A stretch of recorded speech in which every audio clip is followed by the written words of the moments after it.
The ranking member and I would like to wish each of you a nice afternoon.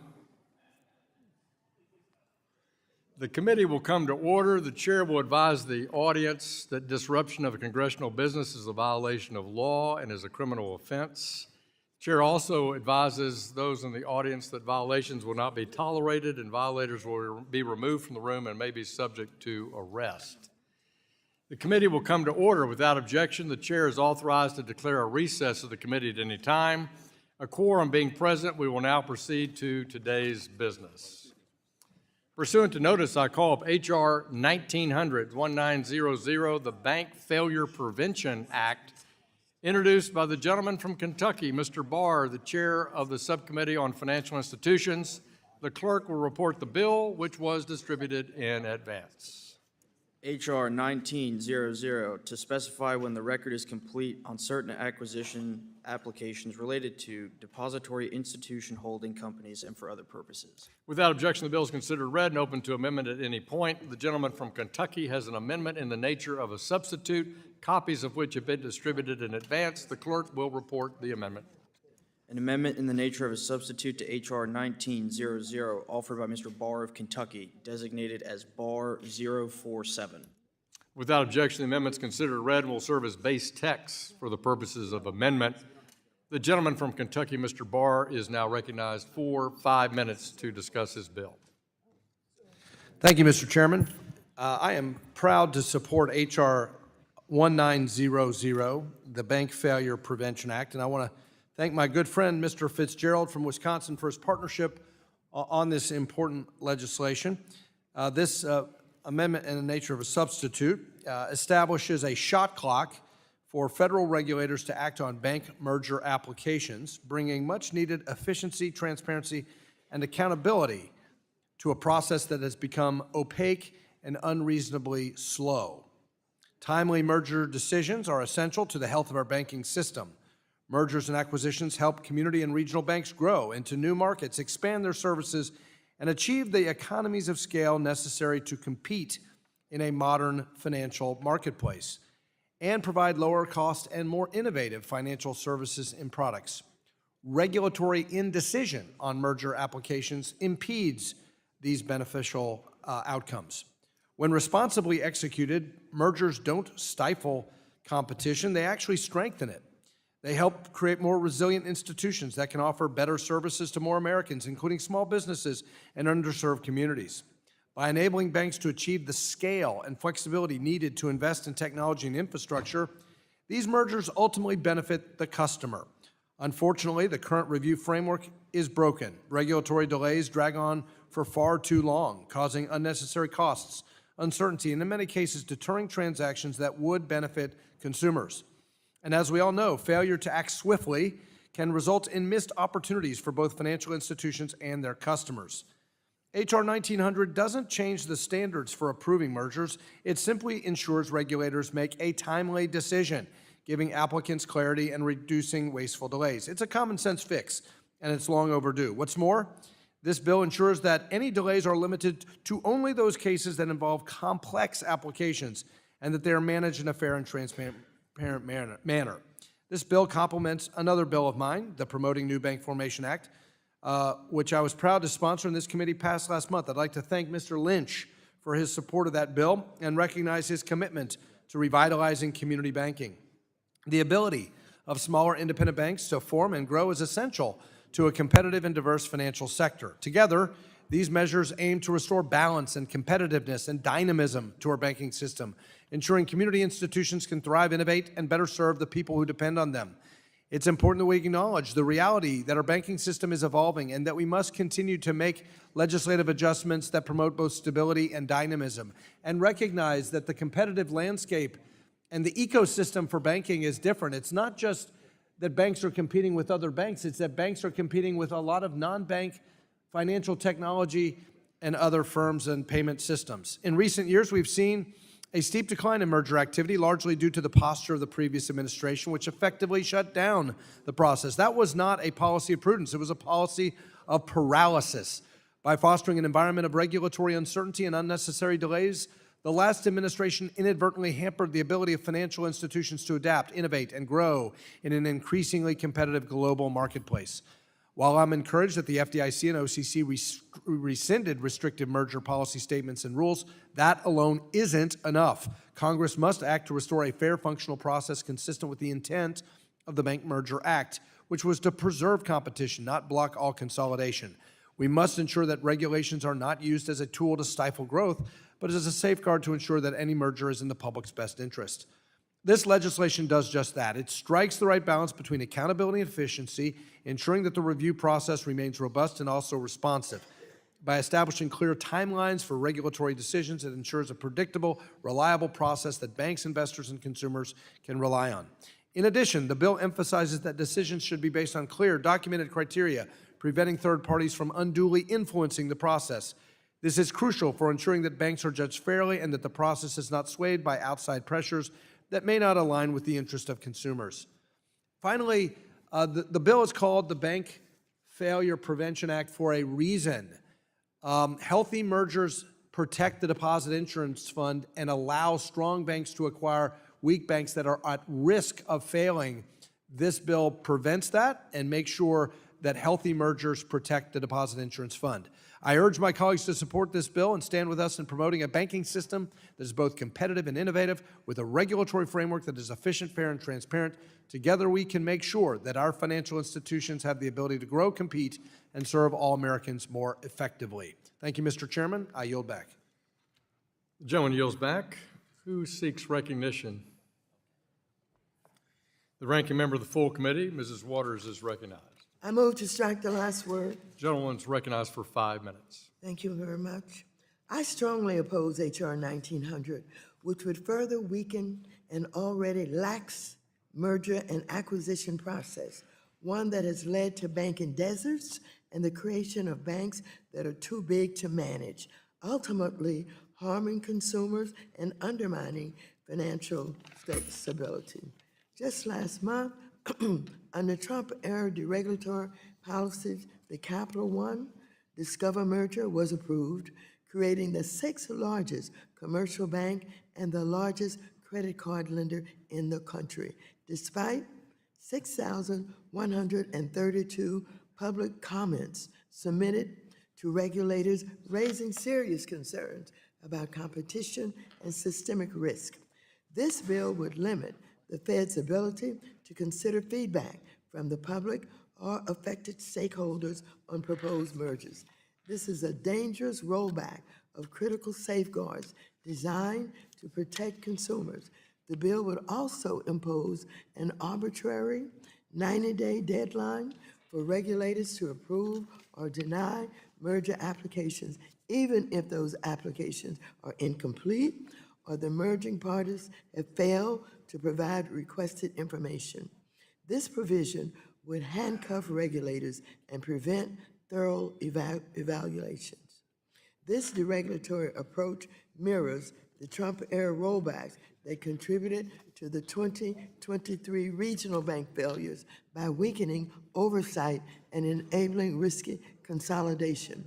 H.R. 1900 would undoubtedly make it harder for banking supervisors to ensure safety and soundness across the system, especially in the face of growing complexity and risk among mega banks.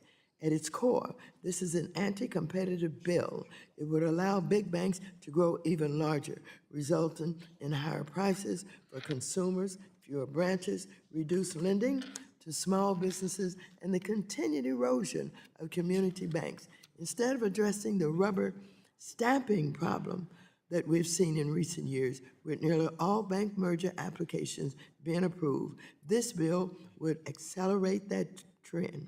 Reducing the scrutiny of mergers will increase the cost and reduce the availability of services that consumers need. In places across the country, we have watched bank mergers lead to branch closures, making it even harder to access banking services, particularly for low-income consumers. One study examining banking deserts that were created as a result of industry consolidation between 2008 2016 showed these deserts disproportionately impact impacted people of color, with 25% of rural branch closures occurring in majority minority census tracts. Despite Trump and Republicans' campaign promises to lower prices for American consumers, they are proposing yet just another terrible, horrible policy that will cost consumers. The largest credit card companies charge higher interest rates than smaller issuers, costing families an additional $400 to $500 each year for the same product. Small businesses suffer. For instance, fewer banks means lending declines, and for those who are able to secure credit, it becomes more expensive, and the average loan size shrinks. These are the same businesses that are already feeling the brunt of Trump tariff wars. I urge my colleagues to reject this bill and instead focus on policies that promote safety and soundness, fair competition, and ensure the stability of our financial system. Let me just say, long before I came to Congress, I had the opportunity on more than one occasion to be invited to participate with the community on bank mergers, and I think this bill would eliminate that kind of response to the community getting involved in trying to understand the decisions that are being made. So I think it's a bad bill, and I ask for a no vote. Gentlewoman yields back. Who seeks recognition? The chairman recognizes himself for 5 minutes to strike the last word on Chairman Barr's bill. Let me thank Chairman Barr for his leadership in designing this legislation. It's a dynamic and responsive banking sector that's critical for the economic growth of our nation. Our first Treasury Secretary, Alexander Hamilton, said banks are the nurseries of the national wealth, and so we need a large, stable, profitable, safe, sound banking industry for the health and stability of our economy. While we continue to support the creation of new community banks, we must also ensure that existing institutions can grow and adapt both in their structure, their business strategy, their geographic strategy. As I say, thriving community banks are critical to local economies. They provide the access to capital to support small business and expand financial opportunities and access. As I've outlined in my Make Community Banking Great Again agenda, we cannot allow regulators to unfairly and indefinitely delay smart, timely, pro-competition bank mergers. These delays create uncertainty. They block growth opportunities. They create uncertainty for the employees in those companies. And ultimately, they can limit the services available in the communities that these banks serve. Mergers are often a strategic path for a banking company to stay competitive, expand their geographic reach, and deliver better services to their customers. When done responsibly, they enhance the efficiency and strength of our financial system. The H.R. 1900, the Bank Failure Prevention Act of 2025, addresses this challenge head-on. It imposes clear guardrails by establishing firm timelines for regulatory decisions on bank merger and acquisition applications. In my view, this will bring better accountability, predictability, and transparency to the whole process. Exactly what banks and communities and the communities they serve need. By streamlining the approval process, this legislation will help ensure regulatory oversight supports, not stifles, responsible growth and innovation. This bill is a common sense step towards a more effective regulatory system, one that works for community banks, their customers, and the broader economy. I urge my colleagues to support H.R. 1900, and I yield back. Will the gentleman yield? I would yield to the chairman of the subcommittee. Mr. Chairman, I'll be very brief. I just wanted to add one point that I neglected to make in my opening statement, and that is that we often hear descriptive language about large banks as too big to fail.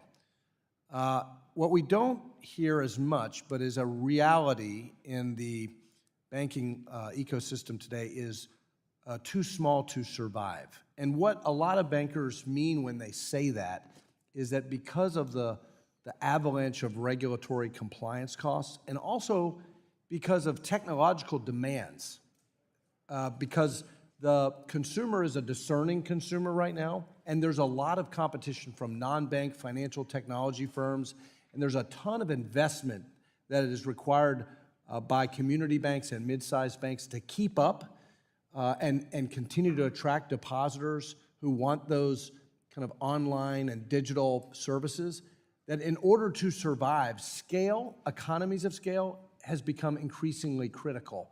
So we don't want too small to survive, just like we don't want too big to fail. This merger legislation that puts a shot clock on these decisions is, as you pointed out correctly, the strategic path forward for many banks to make sure that they do in fact survive. I yield. I appreciate the gentleman's enhanced comment on that. I think that's true. I think many people on both sides of the aisle are very concerned about a lot of small banks, say 5,000 small community banks, and then the GSIBs we talk about, the globally systemically important banks, the top 5 to 7 banks. We want to make sure we have a healthy distribution of bank sizes, bank products, bank service up and down that distribution so that small businesses of all size have competition to get the credit and deposit services and investment advice that they need. With that, I will yield back. Does anyone else seek a recognition on Chairman Barr's bill? Hearing none, we'll move to amendments. Are there amendments to Mr. Barr's ANS? There being no further discussion or amendments to the bill, without objection, the previous question on the substitute is ordered. The question now occurs on the adoption of the amendment in the nature of a substitute. All those in favor shall signify by saying aye. Aye. All those opposed shall signify by saying nay. In the opinion of the chair, the ayes have it. The ayes have it, and the amendment is adopted. The question now occurs on ordering the bill H.R. 1900 as amended, reported to the House with a favorable recommendation. Those in favor shall signify by saying aye. Aye.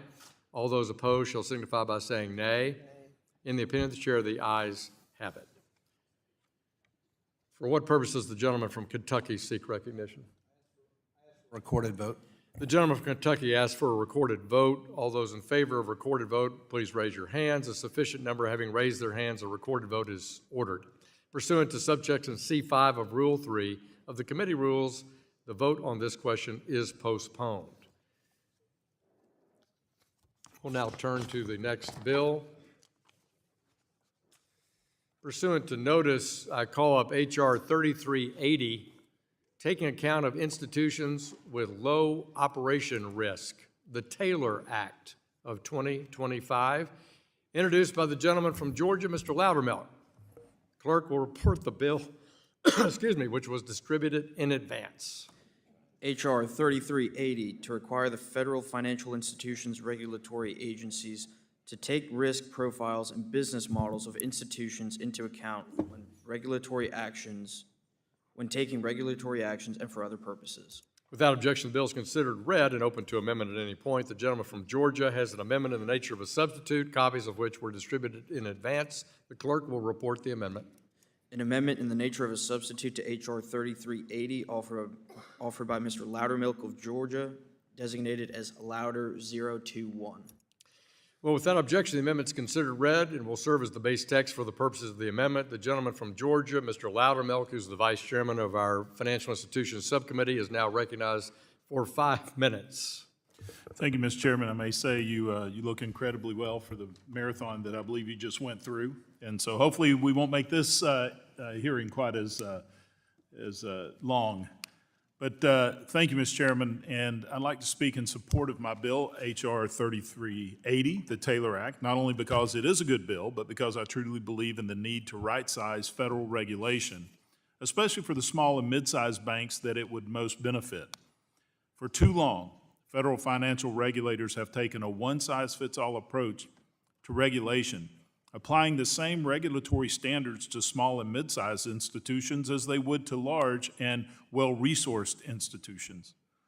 While the biggest banks often have the resources to comply with new regulations, small firms and even some mid-sized firms might struggle to meet those same regulatory requirements. Every time I have met with community banks and credit unions in my district, they have all said the same thing. One-size-fits-all regulation is a death by 1,000 cuts. As I've said before, it is not one single regulation that makes it difficult for a bank to do business, but a combination of regulations. Federal regulatory compliance is a maze of rules and statutes that small banks must navigate before they can even take their first deposits. Few states have seen the detriments of overregulation like the state of Georgia. We have lost more banks than any other state in the nation, not due to mismanagement, but due to the overwhelming cost of running a business under the boot of big government. This isn't only bad for the small businesses that depend on community banks for access to credit. In 2023, 7% of Georgians were unbanked, and the number of unbanked people continues to grow, not shrink. Every day, there are fewer and fewer options for people to access basic in-person financial services because we have regulated competition out of the system, creating a no man's land between the largest global banks and the smallest community banks. Fintech partnerships have helped, but we've already seen the regulators start to tighten their grip around those too. Over the years, various attempts have been made to tailor regulation to the size of the institution, and they have all ultimately relied on arbitrary asset thresholds as a proxy for risk instead of the risks themselves. Instead of maintaining a healthy rate of growth, many banks linger around these thresholds, afraid to cross them because of the leap in regulatory requirements that face on the other side. This system doesn't punish unhealthy risk-taking, it punishes growth. It keeps the small guys small and the big guys get even bigger, with ever-shrinking room for a healthy competition in the middle. As I've said before, the Taylor Act is so important for the small guy.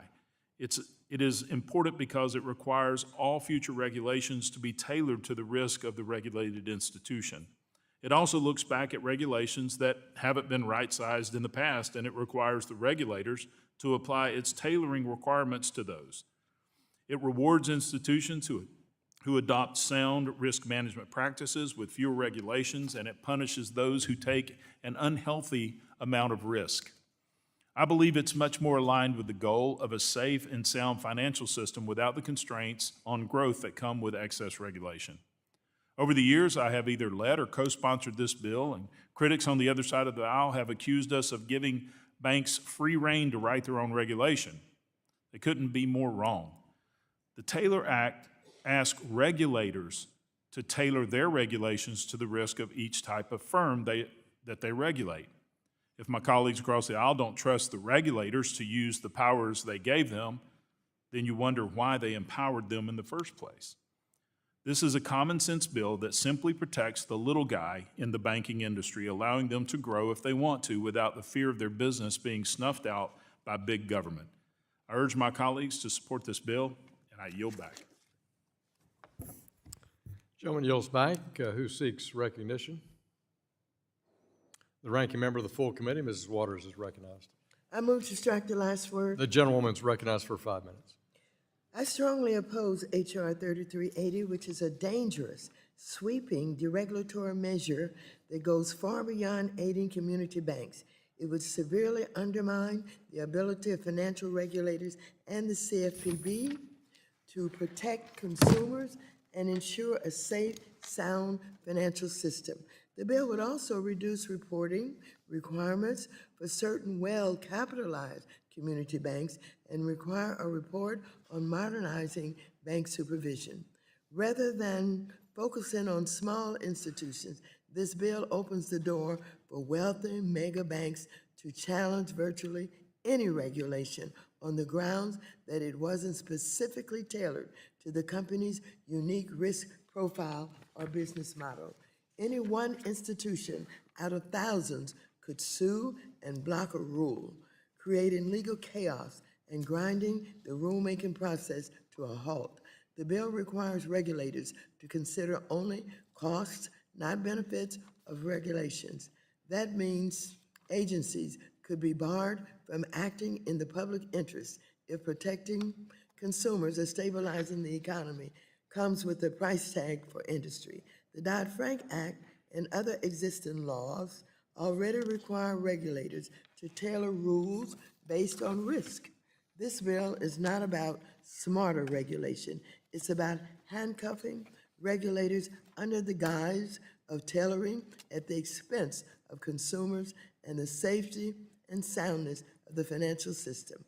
Recent court rulings have made it easier for industry to block rules through litigation, and Trump's administration has worked to shut down the CFPB while undermining the independence of financial agencies by requiring White House approval of all regulations. This bill makes matters worse by making it hard for agencies to issue any rules given the ambiguous tailoring standards they would have to meet for each rule. The bill would severely stymie the rulemaking process, including when agencies need to update old rules to deal with evolving marketplace. Let's be clear, this bill is not about regulatory efficiency. It's about making it nearly impossible to regulate. We should not tie the hands of agencies that protect consumers, investors, and stability of our economy. And besides, I believe that our so-called regulators should be absolutely insulted by the idea that they got to run to the White House and get approval for whatever they do or don't do. I yield back. Gentlewoman yields back.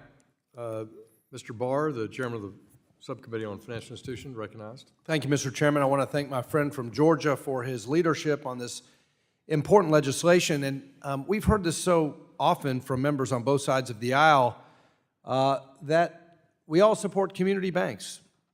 Every member, I think, at one time or another on this committee on both sides of the aisle has made this claim that they are supportive of the community bank business model. And today, here we are. We have an opportunity to turn that support, that rhetorical support, into actual action. So I challenge my friends on the other side of the aisle who claim that they are for community banks. Here's your chance. Here's your chance. You're going to be on record. Do you support community banks or do you not? The Taylor Act is a simple, common sense bill that says federal bank regulators must consider an institution's size, risk profile, and business model before issuing regulations or supervisory actions. That should not be controversial, but for too long, regulators have imposed a one-size-fits-all model, applying the same costly rules to banks of all sizes, regardless of their risk profiles or business models. The small, tiny community banks in rural Kentucky often call this trickle-down regulation, where regulations that apply to big banks or big regional banks or Wall Street banks somehow find their way into supervisory exams for these small, maybe 200 million asset-sized banks. It's just absurd. It's totally ridiculous. And this approach is backfiring. It's pushing small banks to the margins. It's reducing access to credit. It's harming the very communities that depend on local institutions for jobs, capital, and economic stability. It's why we have banking deserts. It's why we're losing bank branches.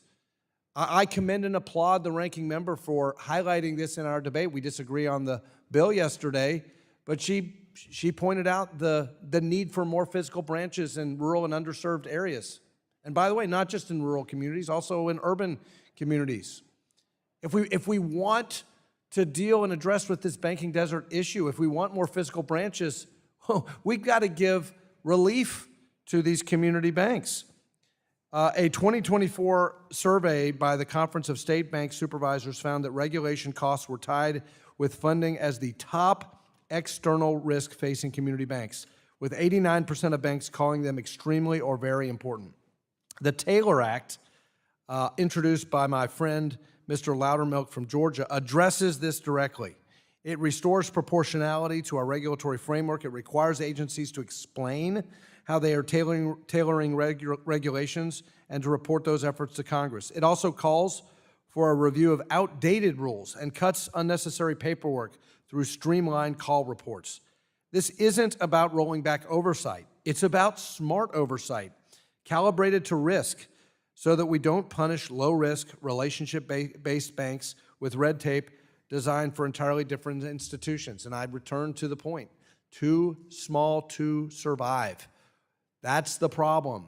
Many of these institutions shouldn't have survival on the line just because they're small. We want small relationship banks, community banks. We want them to survive, but we need tailored regulation in order to help them survive. That's why I'm proud to support HR 3380, and I encourage all my colleagues to do the same. I yield back. Gentleman yields back who seeks recognition. Seeing no takers on that, I'll recognize myself for 5 minutes. I want to join the subcommittee chairman and the sponsor, Mr. Loudermilk, in support of the Taylor Act. And I encourage all the members on both sides of the aisle to do the same. And I've spent so much of my adult life in community banking, both in medium-sized publicly traded company and then in a small community bank located in Little Rock, my hometown, with offices throughout the state. I really understand this significantly. And one of my guiding principles for this committee is try to right-size our regulations. And what Mr. Loudermilk's bill has done is attempt to structure a process by right-sizing that can be obtained with congressional direction and then reported to Congress so that we can see the regulatory supervisors led by Mickey Bowman, the vice chair for supervision at the Fed, but the OCC, the FDIC, working with our Conference of State Bank Supervisors. They do this through the Financial Exam Council. They do this coordinating through the Financial Exam Council. But when Congress has asked for tailoring over the time Mr. Loudermilk and I have been in Congress, Congress has spoken on a bipartisan basis, like S-2155, passed in 2018, signed into law by President Trump, and then it's ignored. It's ignored, and what Mr. Loudermilk's doing is saying, let's put some parameters around what we mean by tailoring, what we want you to look for, and then we're going to ask you to follow up with us. And I think it's a very constructive bill. All institutions are not the same. Regardless of size, complexity, or risk, they have to be looked at individually. This gives the regulatory examination process the ability to do that. Examiners want this direction too. I would say to my colleagues on both sides of the aisle, they don't like a one-size-fits-all rule book either because it doesn't give them the discretion to customize their approach to risk, size, complexity, the simple, straightforward nature of a particular business strategy. So to be clear, the Taylor Act doesn't deregulate any bank.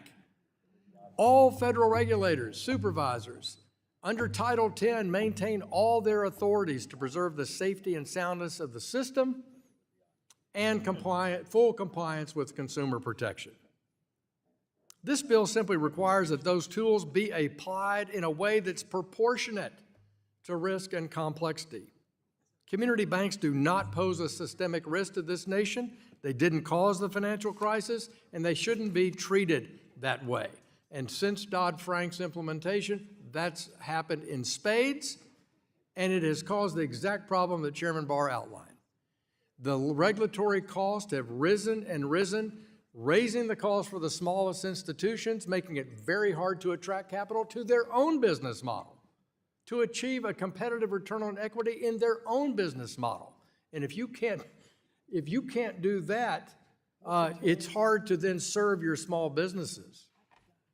When I was talking to my colleagues about serving as chair of this committee, I said in the last few years of my service as CEO of a community bank, I spent more time worrying about the next week's compliance exam than the loan pipeline for the bank.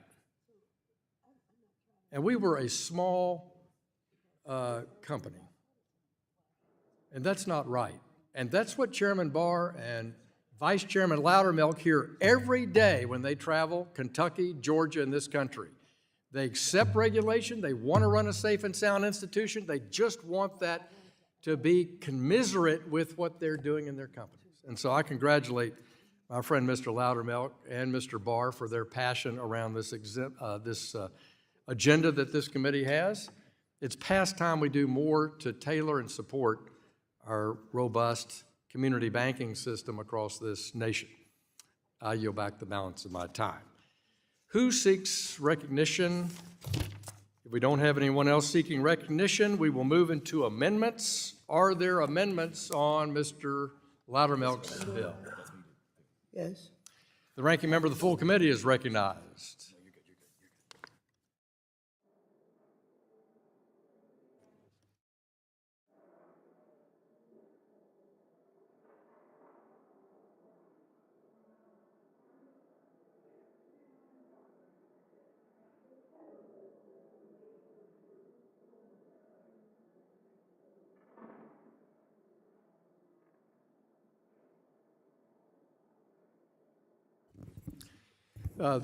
There being no further discussion or amendments on Mr. Loudermilk's bill without objection, the previous question on the substitute is ordered. The question now occurs on the adoption of the amendment in the nature of a substitute. All those in favor shall signify by saying aye. Aye. All those opposed shall signify by saying nay. In the opinion chair, the ayes have it. The ayes have it, and the amendment is adopted. The question now occurs on ordering the bill H.R. 3380 as amended, reported to the House with a favorable recommendation. Those in favor shall signify by saying aye. Aye. Those opposed shall signify by saying nay. In the opinion of the chair, the ayes have it. For what purpose does the gentleman from Georgia seek recognition? Request a recorded vote. The gentleman from Georgia requests a recorded vote. A recorded vote is requested. All those in favor of a recorded vote, raise your hands. A sufficient number having raised their hands, a recorded vote is ordered. Pursuant to subsection C5 of Rule 3, the committee rules the vote on this matter is postponed. We'll now move to the next measure. Pursuant to notice, I call up H.R. 2702, the Firm Act, introduced by the gentleman from Kentucky, Mr. Barr, the chair of our subcommittee on financial institutions. The clerk will report the bill, which was distributed in advance. H.R. 2702 to curtail the political weaponization of federal banking agencies by eliminating reputational risk as a component of the supervision of depository institutions.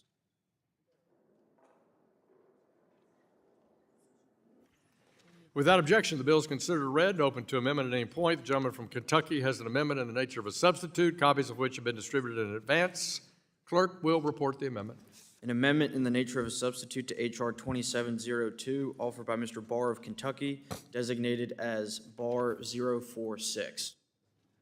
Without objection, the amendment is considered read and will serve as base text for the purposes of amendment. The gentleman from Kentucky, Mr. Barr, is recognized to explain his bill for 5 minutes. Thank you, Mr. Chairman. I am honored to sponsor H.R. 2702, the Financial Integrity and Regulation Management Act, or the FIRM Act, with the support of my good friend and colleague from New York, Mr. Torres. This bipartisan legislation is designed to restore fairness and transparency to our financial system by ensuring that bank supervision remains focused on clear, objective criteria. The issue we're addressing is the increasing use of regulatory power to limit access to banking services for lawful businesses, businesses that are not involved in any illegal activities, but may be politically controversial in some quarters. Let me be clear. This bill does not require banks to open accounts for anyone. Banks will still have full discretion to assess customers based on creditworthiness, financial health, and legal compliance. But what this bill does do is ensure that banks' decisions are not influenced by external political pressures from federal agencies. Banks are banks. And in this highly partisan, politicized world where you have red versus blue, it's so often in so many of our public discussions, this bill seeks to extricate banks from that politically charged environment and allow banks to simply do their job and be banks. Over the years, we have seen instances of political interference, whether it was during Operation Choke Point under the Obama administration or in the recent treatment of certain industries like digital assets. Law-abiding companies have been denied banking services due to their association with sectors viewed as politically controversial, politically unfashionable, but not because of any misconduct. This isn't just an issue for specific industries. It's a threat to the broader system. Once regulators are allowed to inject political bias into their decisions, no one is safe. Today it's firearms or fossil energy or the coal industry in Kentucky, for example. Tomorrow it could be a faith-based group or a nonprofit or crypto business. The precedent is concerning. The FIRM Act removes reputational risk from regulatory supervision and ensures that decisions are based on measurable financial factors. Regulators will still be able to enforce laws, fight fraud, assess credit risk. What they won't be able to do is push banks to refuse services to lawful businesses based solely on political considerations. Now, it's important to stress that the FIRM Act is not about granting access to financial services for risky or financially unstable businesses. Rather, it is about ensuring that lawful businesses that are creditworthy are not subject to political interference in ways that have nothing to do with their financial soundness. This legislation makes sure that regulators focus on factors related to, and by the way, objective factors related to the financial health of institutions. This bill strengthens the integrity of our financial system and ensures that all businesses, regardless of their political or ideological leanings, are treated fairly. The FIRM Act is a bipartisan solution to a growing problem, and it's one that will ensure regulatory consistency for everyone. Furthermore, this legislation directly addresses the issue by requiring federal banking agencies to remove any reference to, quote, reputational risk, unquote, in their supervisory guidelines. By doing so, we are reinforcing a focus on financial stability and risk mitigation, areas that are directly related to the safety and soundness of the banking system. I've heard from many CEOs of banks and compliance officers of banks that talk about supervisory exams where reputational risk with really no advance warning comes into the exit review, and that's not due process. The FIRM Act also promotes transparency by requiring banking regulators to submit regular reports to Congress confirming the implementation of the bill and outlining any changes made to their internal policies. This oversight will ensure accountability and strengthen the law's intent.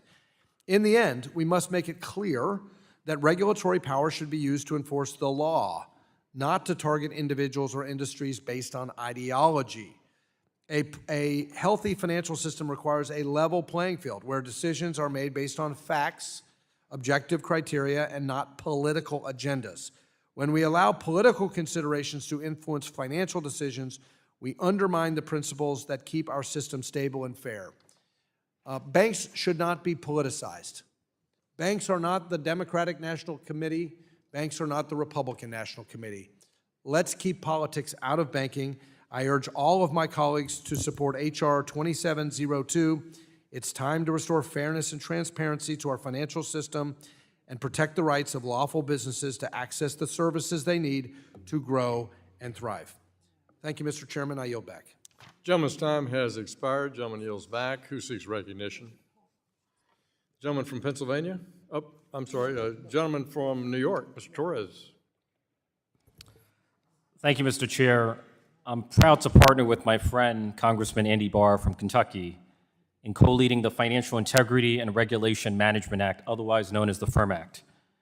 The enduring principle of our constitutional republic is that no one should be deprived of liberty without due process. In today's world, access to banking is not just a convenience, it is a cornerstone of economic liberty. If you are a law-abiding family or business, you should never be debanked unless the decision is based on objective, quantifiable risk. The problem with so-called reputational risk is that it's inherently subjective and amorphous, inviting arbitrary and capricious and even discriminatory debanking.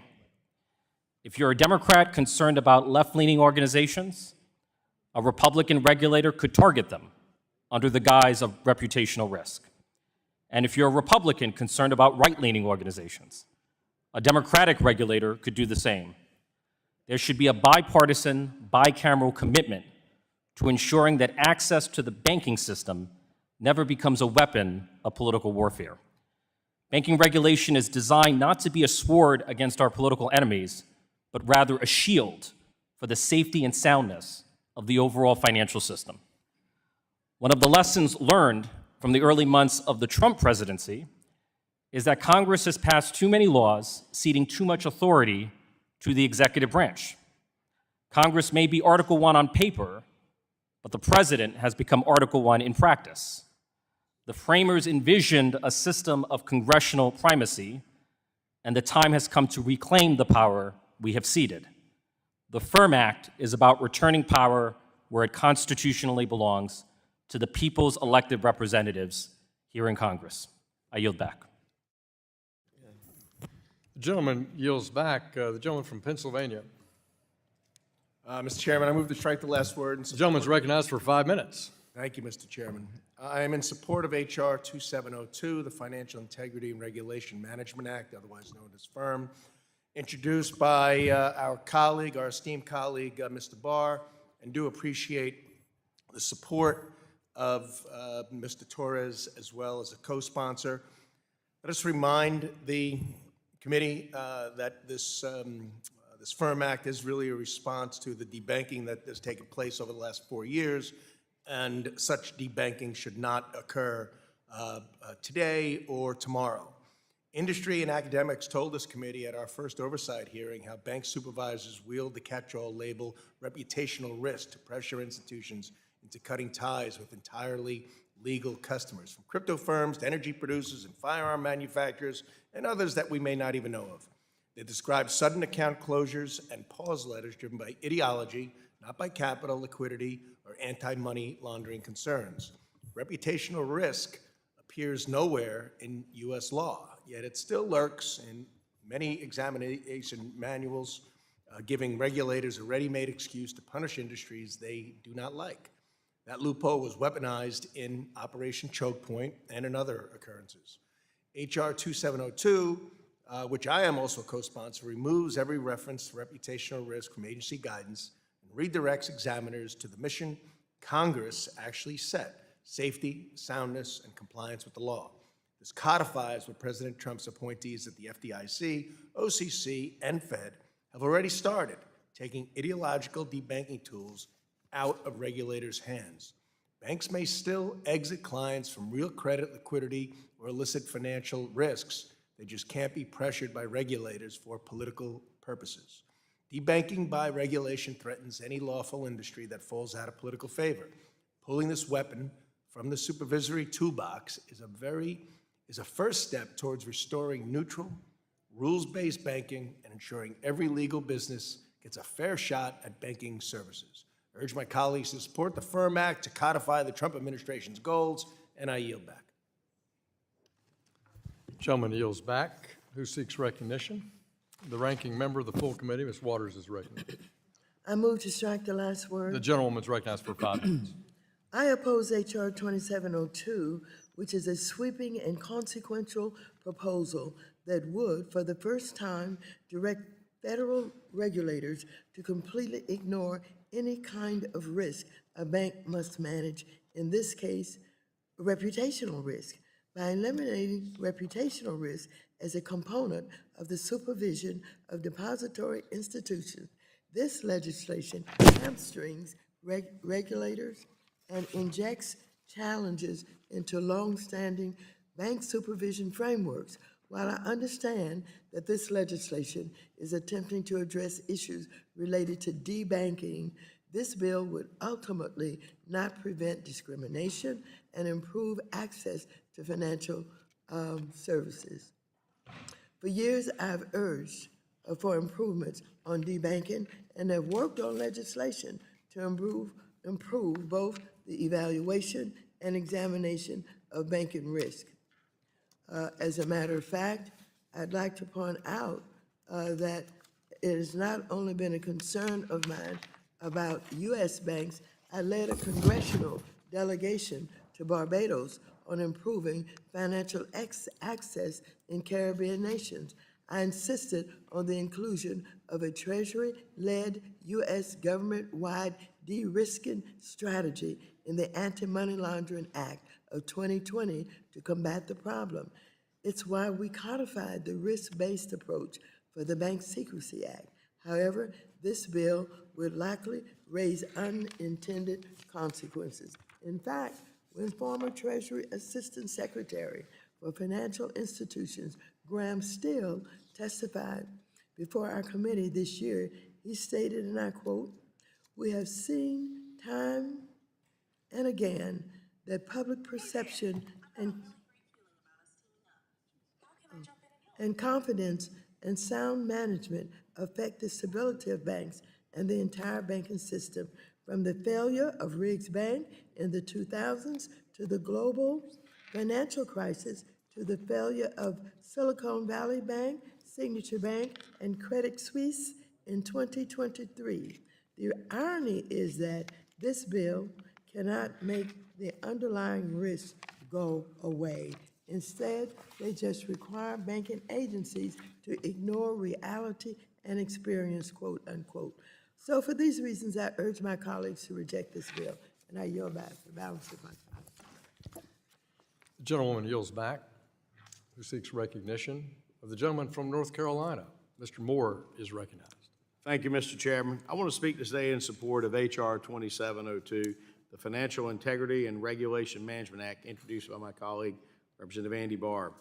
This bill is a critical step toward ensuring fair, transparent, and objective supervision of our nation's depository institutions by eliminating the vague and subjective concept of reputational risk from regulatory oversight.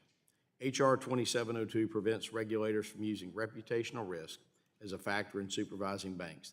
This undefined metric lacks a statutory basis and has no measurable standards. It leaves the door open to politicized decision-making, allowing regulators to penalize institutions based on subjective interpretations. This bill refocuses supervision on objective material factors such as capital adequacy, liquidity, and operational integrity. Our community banks and credit unions operate in good faith, serving as engines of economic opportunity. This is an important opportunity to eliminate unnecessary bureaucracy and promote fair standings. With that, Mr. Chairman, I yield back. Gentleman from North Carolina yields back, who seeks recognition. Mr. Chairman? Uh, I'll speak on the bill. Yeah. The gentleman from California. Recognize the strike the last word. Mr. Chairman, I think Mr. Torres said it well. We do not want to politicize those who get banking, the decision as to whether people get banking services. If you're not creditworthy, the bank shouldn't give you a loan. There are those on the liberal side that are aghast that some banks lend money to fossil fuel companies, and they're free to take their money out of those banks. They're free to demonstrate in front of those banks. But the bureaucracy that enforces safety and soundness of banks should not be part of that effort. Now, I say that with some trepidation because I don't like telling my environmental friends who point out the dangers of global warming that any tactic should be off limits. But today's executive branch is only is in a transition. The bureaucracy tilts liberal, the White House does not. And this White House will, over time, get more and more power over the bureaucracy. We see they haven't been shy.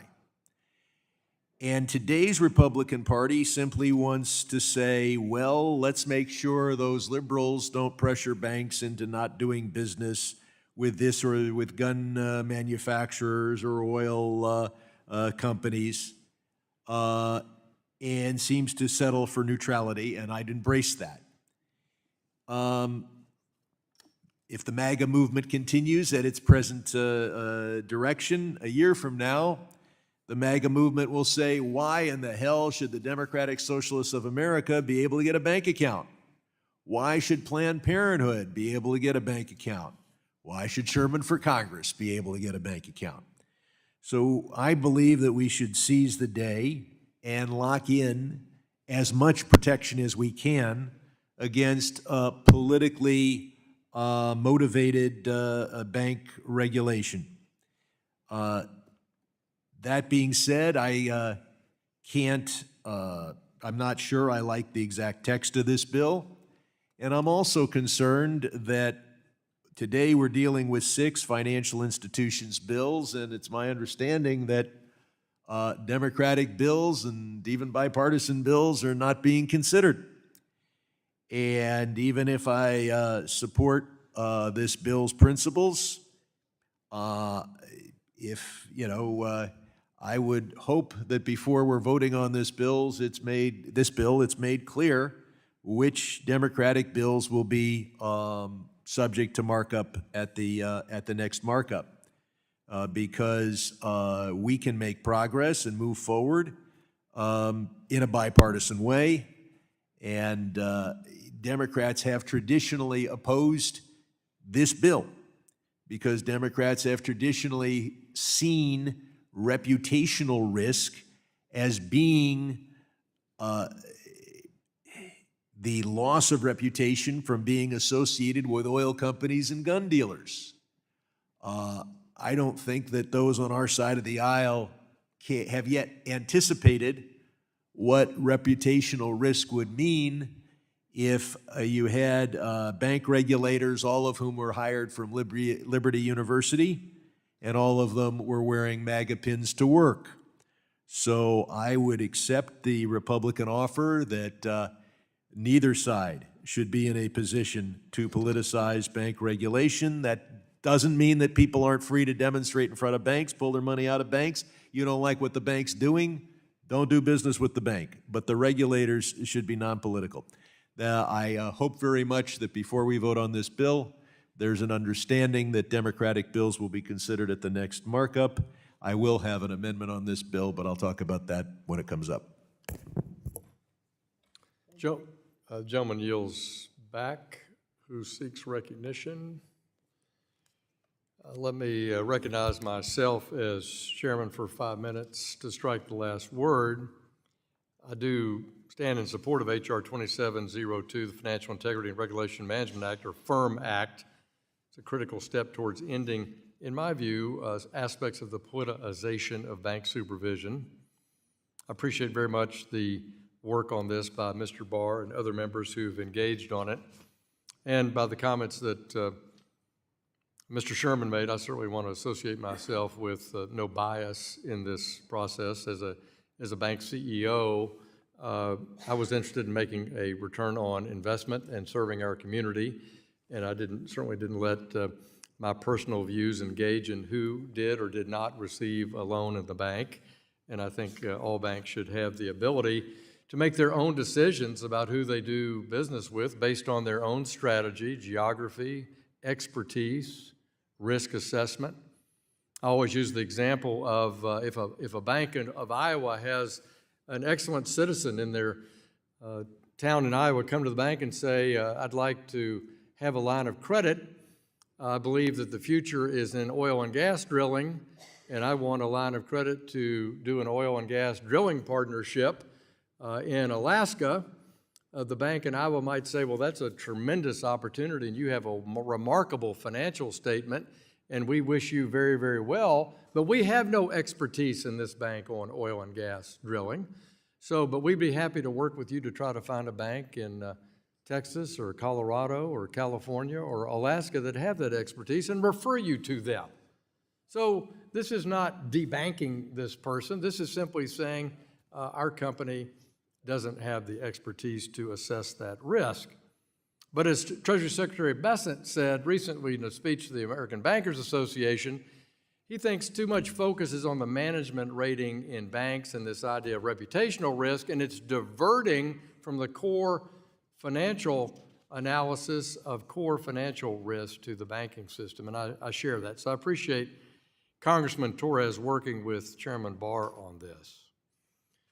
Federal financial regulation must be grounded in one core mission: protecting safety and soundness of our depository institutions and ensuring those depository institutions are in compliance with law. That mission is best achieved when regulators focus on material financial risks, providing consistency and clarity in the supervisory process. When regulators stray, and use their discretion to block federally legal businesses from accessing financial services, this being the insinuation in writing or verbally to the bank supervisory process becomes a political tool, not a safety and soundness compliance mechanism. And look, members of this committee on both sides of the aisle, we've seen this take place with our own eyes. At the end of the Obama administration, Operation Choke Point, the Department of Justice, the FDIC, did pressure banks to cut ties with legal businesses that those agencies of the government did not favor. And that's a problem. And that's what this bill seeks to provide, again, some structure around to address. And this applies to banks of all sizes. Traditional banks that we spend so much time with talking about, community banks that have a psycho exam between their state commissioner or a federal regulator like the Fed or the FDIC or the OCC, or those bigger banks with a resident exam program. This applies to banks of all sizes.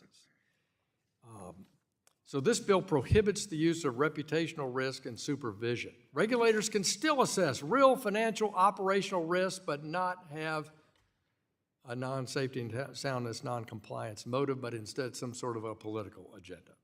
And as we witnessed, Operation Choke Point showed the weaponization of bank regulation can cut both ways, whether it's gun manufacturers, fossil fuel companies, or environmental groups. And that's why, as Mr. Sherman argued, it isn't a Republican bill or a Democratic bill, it's a common sense bill, and I urge colleagues on both sides to consider it. I thank members Barr and Torres working together. I yield back. Does someone else seek recognition on this bill? Hearing none, we'll move to amendments. Are there amendments to the Barr bill? For what purpose does the gentleman from California seek recognition? I have an amendment at the desk. Is your amendment designated the one you have, Sherman space 044? I assume so it is. You assume so, but we ask the clerk to verify that. We'll pause while this amendment from Mr. Sherman is distributed.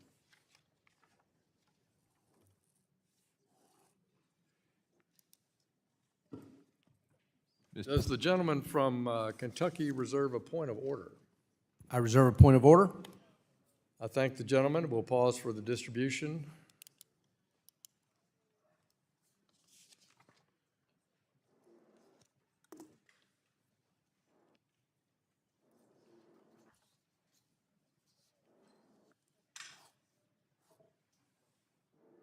Okay.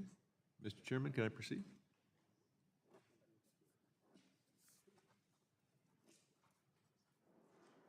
Clerk will report. An amendment to the amendment in the nature of a substitute to H.R. 2702, offered by Mr. Sherman of California, designated as Sherma 044. Without objection, the amendment's considered read, and the gentleman from California, the ranking member on the Capital Markets Subcommittee, Mr. Sherman's recognized to explain his amendment for 5 minutes. It's a simple amendment, Mr. Chairman. The bill itself is structured to deal with legal businesses operating here in the United States that obey American laws. There has been some discussion of the reputational risk that a bank has if one of its foreign branches deals with a foreign terrorist organization or a state sponsor of terrorism. This amendment is narrowly tailored to those organizations that are officially designated by the State Department as state sponsors of terrorism and foreign terrorist organizations. I believe that every legal business, even the ones I disagree with, should have access to the American banking system. I don't think that applies to foreign terrorist organizations, state sponsors of terrorism. And since the bill was structured with a mental picture of focusing on American businesses, I thought it might be helpful to amend it to make it plain that this particular bill has not been crafted to deal with these foreign terrorists, and I yield back. Gentleman from California yields back. Does Mr. Barr insist on his point of order? Withdraw the point of order. Gentleman withdraws his point of order. Who seeks recognition? The gentleman from Kentucky, Mr. Barr, the chairman of the Financial Institutions Subcommittee, is recognized to strike the last word. Yeah, strike the last word, Mr. Chairman, and I thank my colleague, the gentleman from California, for his thoughtful amendment. The amendment clarifies simply that regulators can only consider reputational risk in bank supervision in very specific circumstances that relate to terrorist financing. We obviously all share a common desire to prevent state sponsors of terror and foreign terrorist organizations from hijacking our financial system, and I would note that nothing in the underlying text of the bill in any way impedes the enforcement of FinCEN regulations, anti-money laundering rules, the Bank Secrecy Act, OFAC sanctions. It does not in any way conflict with any of those laws. And in fact, in the findings of the amendment in the nature of a substitute, in the finding section, the language specifically provides that financial services providers are private entities entitled to provide services to whichever customers they so choose, provided that those decisions do not violate the law. The gentleman's amendment is designed, I think, to provide belt and suspenders around that idea. We're not asking or forcing banks to violate any law here, and so I think this is a friendly amendment. I would be happy to accept it if my friend from California will commit to supporting the underlying bill, and let me yield to Mr. Sherman to confirm. My hopes and philosophy will be with the bill. I did make it plain that today we're dealing with 6 financial institutions bills, all of which are Republican bills, and I can't, I have to see how that issue plays out. But I will support this bill in its purposes and its text if this amendment is adopted. But whether there's an overall effort to deal with the fact that Democratic bills aren't considered, I don't know how that's going to develop during the day. Well, let me reclaim my time, and again, I want to thank the gentleman because we share a common objective here to prevent any kind of terrorist financing, obviously, and again, nothing in this bill in any way conflicts with or impedes the enforcement of FinCEN regulations or OFAC sanctions, and clearly we don't want any exploitation of the American banking system by designated terrorist organizations. Let me yield to the chairman to respond to the gentleman from California. Well, I thank Chairman Barr, and I want to thank you and Mr. Sherman for your work, not only on this committee, but your work on the House Foreign Affairs Committee, just passionately committed to stopping terror finance around the world in any form, and it's an enormous challenge, and both of you are up to it. Both of you have spent a lot of time on this committee on it. Let me address, though, Mr. Sherman's point about working hand in glove with the minority on bills from the other side of the aisle in the financial institution space. The ranking member has raised this wish with me, and I believe she knows that we seek bills from the minority that we can work on together in this space. She's offered some specific ideas today that we are going to work on, both at a staff level and a member level.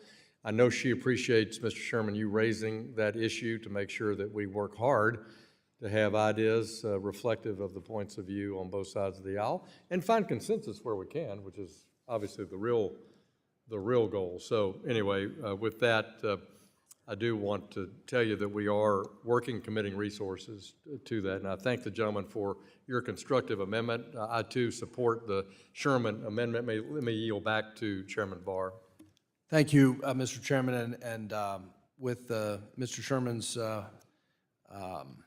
indication that he will, and I take him in good faith, that he will support the legislation with the amendment, I urge my colleagues to accept this amendment, and I yield back. Is there further recognition? The ranking member of the full committee, Ms. Waters. I move to strike the last. The gentlewoman is recognized for 5 minutes. I want to thank Mr. Sherman for his work on this amendment. Congressional Republicans want to stop telling bank regulators from examining for reputational risk.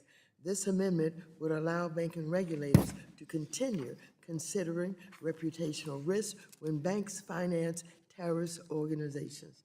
This amendment would solve for Riggs Bank, a bank that had multiple AML BSA issues and received negative perception from their customers because of those issues. Customers began to get worried. The bank was helping other bad actors, and they started to pull their deposits from the bank. This would have normally caused a bank run, similar to that of Silicon Valley Bank, but instead Riggs was sold to PNC. However, this amendment does not solve other problems that congressional representatives are ignoring. What about a repeat offender like Wells Fargo? What about it if a bank is banking human traffickers? What about a bank whose customer is someone like Jeffrey Epstein? There are so many bad activities outside the scope of terrorists that could sink a bank's reputation, fueling their rapid demise. This was an issue for Signature Bank and its failure. We will keep seeing a repeat of the regional bank's collapse if congressional Republicans are successful. I urge members to support this amendment, and I yield back the balance of my time. The gentlewoman yields back. Is there any further debate? Then the question now occurs on the amendment offered by the gentleman from California, Mr. Sherman. All those in favor of the amendment shall signify by saying aye. Aye. All those opposed shall signify by saying nay. In the opinion of the chair, the ayes have it. The ayes have it, and the amendment is adopted.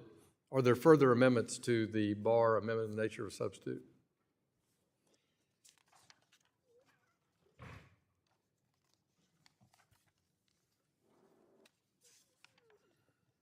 There being no further amendments,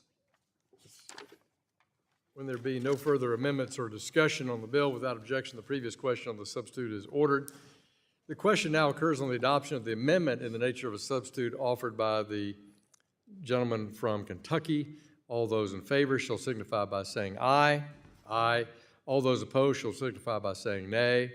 In the opinion of the chair, the ayes have it. The ayes have it. The amendment is adopted. The question now Chairman. occurs. As for, Not yet. Stand by. Question now occurs on ordering the bill, H.R. 2702, as amended, reported to the House for a favorable recommendation. Those in favor shall signify by saying aye. aye. All those opposed shall signify by saying nay. Opinion of the chair, the ayes have it. For what purpose does the gentleman from Kentucky seek As rest? for a recorded vote. A recorded vote's been requested. All those in favor of a recorded vote, raise your hands. A sufficient number having raised their hands, a recorded vote is so ordered pursuant to subsection C5 of Rule 3. The committee rules a vote on this question is postponed. We will now move to the next measure.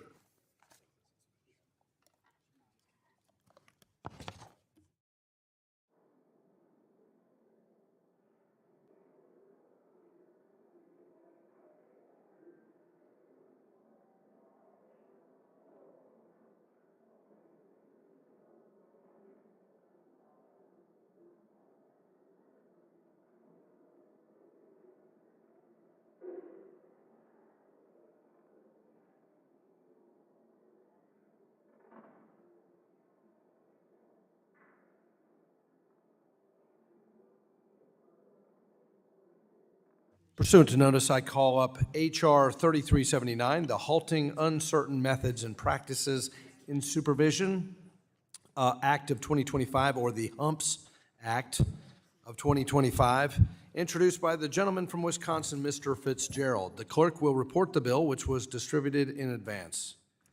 H.R. 3379, to amend the Federal Financial Institutions Examination Council Act of 1978 to require the federal financial institutions regulatory agencies to update the CAMELS rating system and for other purposes. Without objection, the bill is considered read and open to amendment at any point. The gentleman from Wisconsin has an amendment in the nature of a substitute, copies of which have been distributed in advance. The clerk will report the amendment. An amendment in the nature of a substitute to H.R. 3379, offered by Mr. Fitzgerald of Wisconsin, designated as Fitz GE_026.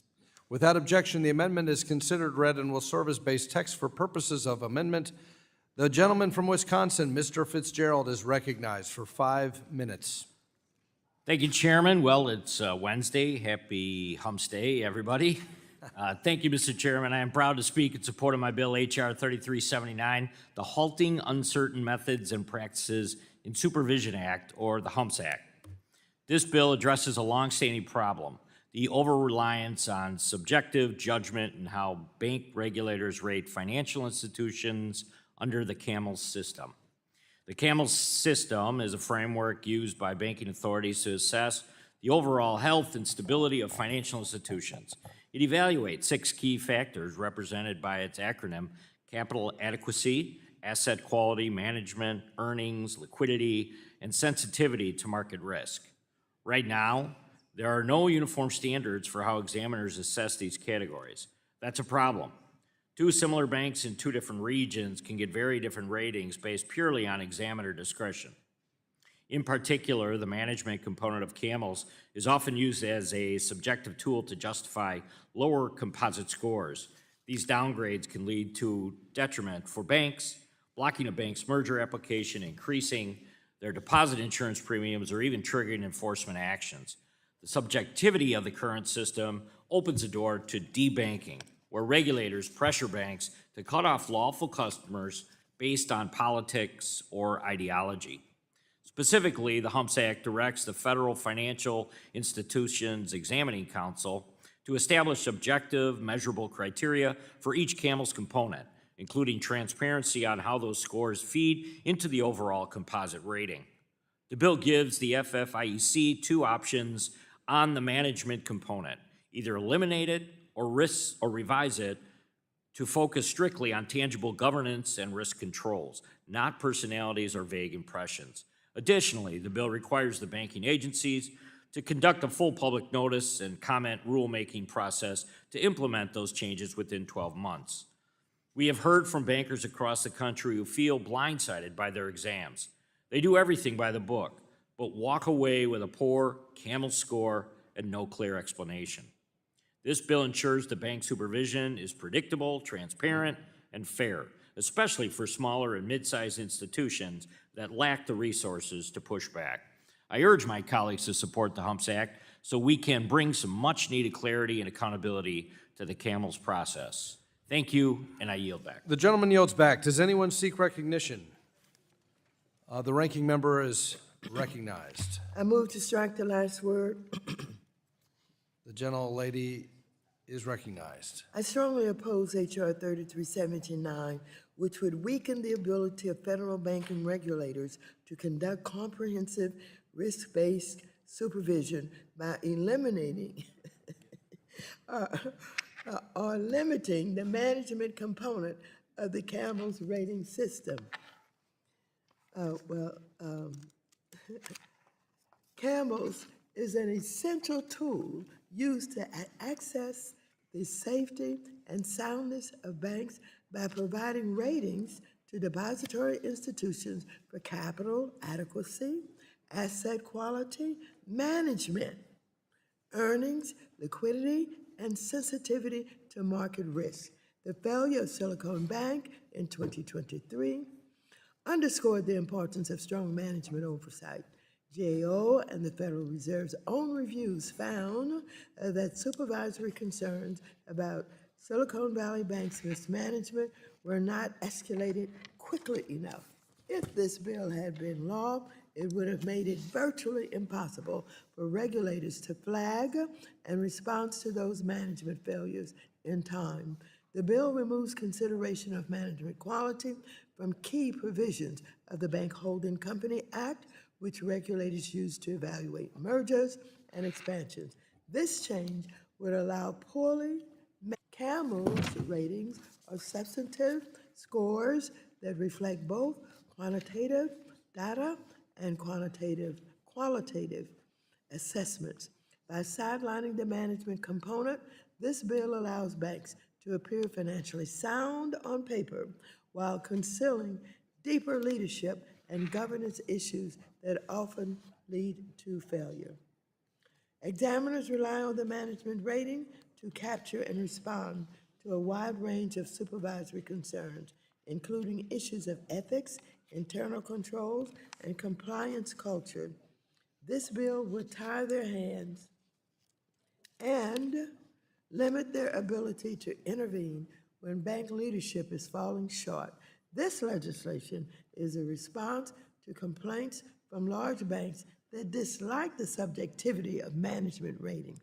But these complaints should not outweigh the public's interest in preventing taxpayer bailouts and systemic crises caused by mismanaged financial institutions. So rather than eliminating the management rating, Congress should consider increasing transparency around CAMEL's ratings, such as by releasing them on a delayed basis. That would promote general accountability without compromising supervisory effectiveness.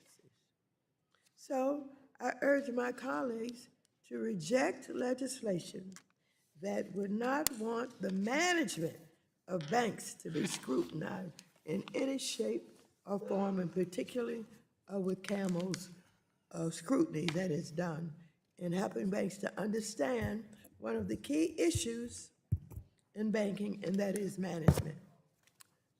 You're back to The balance. gentlewoman yields back. Does anyone else seek recognition on the gentleman from Wisconsin's legislation? If not, I now recognize myself for 5 minutes. Thank you, Mr. Fitzgerald, for your leadership on this bill. We've heard testimony in this committee recently about how the management prong of the CAMEL's rating system is very vague and results in challenges in supervisory examinations. We appreciate the gentleman shining a light on the consequences of inconsistent financial oversight. Bank examiners are tasked with evaluating an institution's health by assessing capital, liquidity, asset quality, and risk exposure. These are actually quantifiable objective metrics. They're rooted in precedent and grounded in law. However, inconsistency in the examination process undermines trust in our regulatory framework. As the chairman emphasized in his Make Community Banking Great Again principles, transparency and consistency from federal regulators are essential. Two banks with similar size and business models located in the same region should not receive drastically different supervisory ratings simply because of shifting administrations or subjective interpretations across regulatory bodies. I have heard this repeatedly from community banks in Kentucky, that the outcome of a supervisory examination depends on what examiner you get. That is not professional. That is not the kind of consistent bank examination process that we should all want. The HUMPS Act requires federal financial regulators to revise the CAMEL's rating system, focusing on objective and measurable criteria. This reform will ensure examiners prioritize material financial risks and reduce the influence of discretion in the ratings process. The ranking member cites Silicon Valley Bank. I think this is why we need the HUMPS Act, because the examiners from the San Francisco Fed were not focused on objective financial risk. I mean, basic stuff, blocking and tackling, looking at interest rate sensitivity. Like, that's not what they were focused on, objective risk. Instead, they were off on tangents, climate, and diversity, equity, and inclusion. That was their focus. Subjective criteria, not rooted in basic financial risks. So importantly, this bill does not eliminate any oversight authority or hinder regulators' ability to manage risk. It focuses the regulators' ability to manage risk. It requires them to focus on objective criteria, not subjective criteria.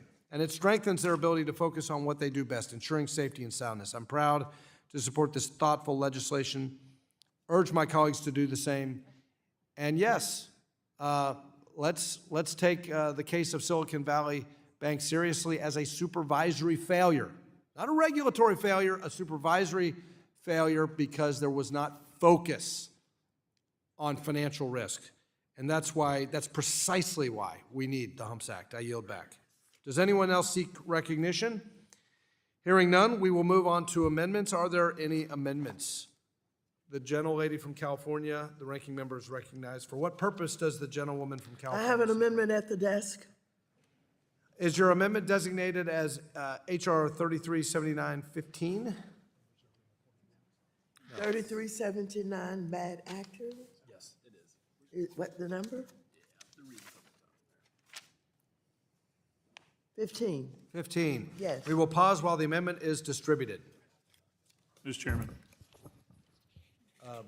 Just reserve a point of order. The gentleman from Georgia reserves a point of order.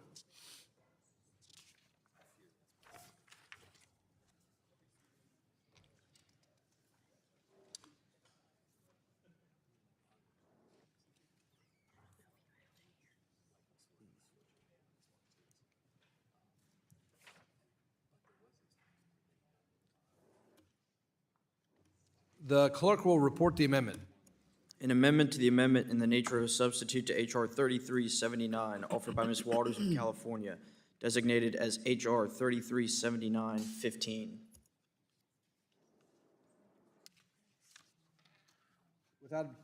Without objection, the amendment is considered read. The gentlewoman is recognized on her amendment. Thank you. This amendment ensures that the biggest banks with over $1 trillion in assets do not benefit from weakened regulatory oversight under this bill. Banks with over $1 trillion in assets pose unique risk to the financial system and the economy. These institutions should not be allowed to escape meaningful supervisory scrutiny, especially if they have a documented pattern of misconduct.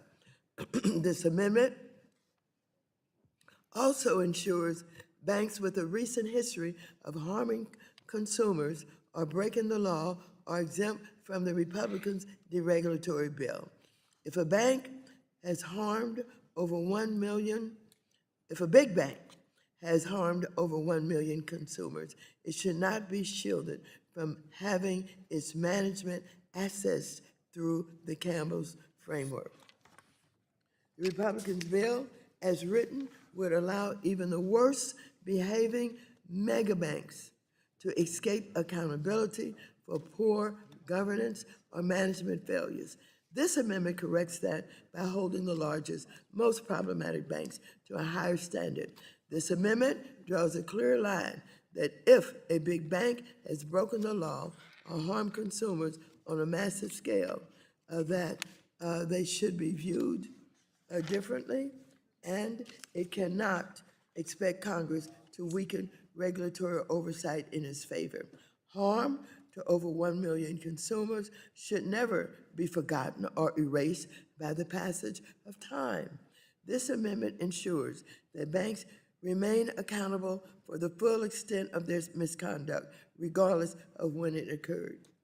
I urge everyone to support this amendment, and I yield back the balance of my time. The gentlewoman yields back. For what purpose does the gentleman from Wisconsin seek recognition? Strike last word. Gentleman is recognized.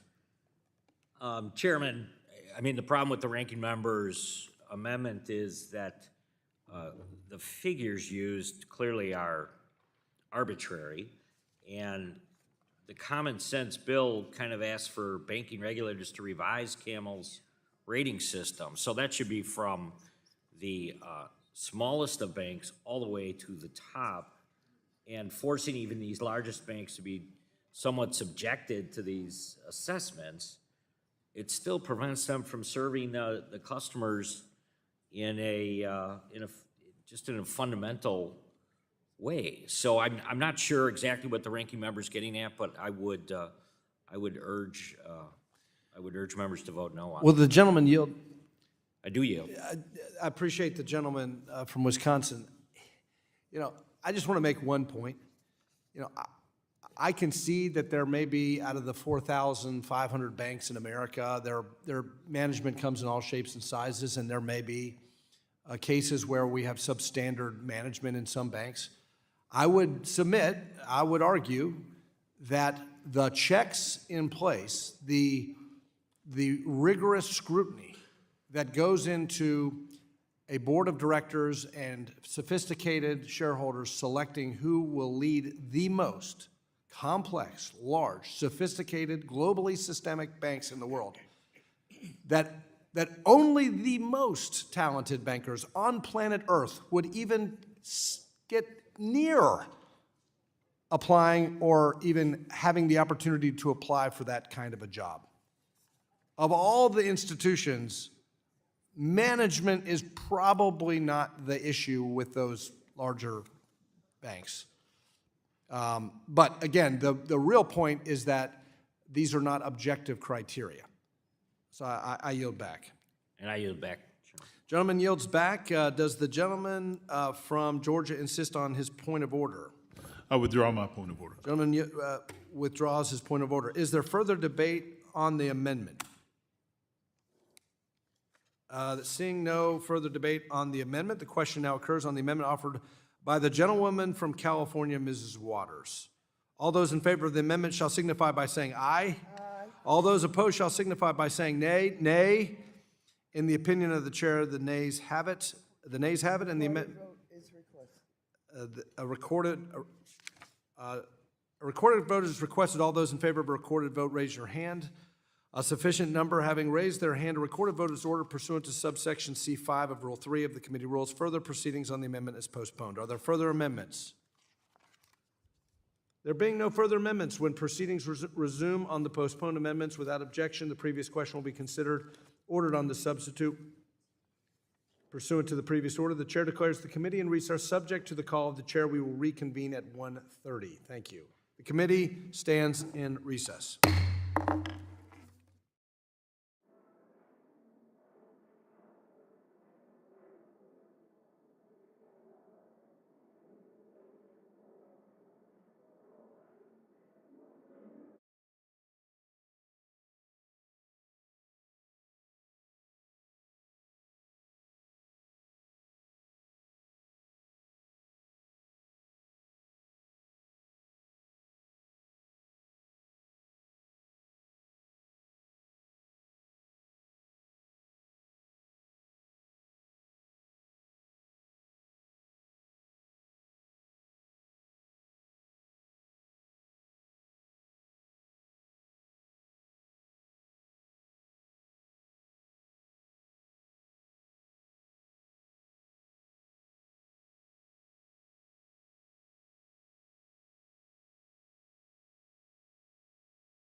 Committee will come to order.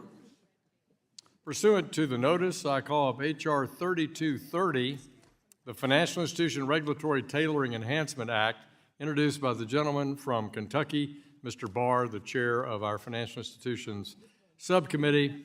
The clerk will report the bill, which was distributed in advance. H.R. 3230, to increase the asset thresholds at which financial institutions become subject to certain requirements and for other purposes. Without objection, the bill is considered read and open to amendment at any point. The gentleman from Kentucky has an amendment in the nature of a substitute, copies of which have been distributed in advance. The clerk will report the amendment. An amendment in the nature of a substitute to H.R. 3230 offered by Mr. Barr of Kentucky, designated as Bar 048. Without objection, the amendment is considered read and will serve as base text for the purposes of amendment. The gentleman from Kentucky, Mr. Barr, is recognized to describe his bill for 5 minutes. Thank you, Mr. Chairman. I am proud to sponsor the H.R. 3230, the Financial Institution Regulatory Tailoring Enhancement Act.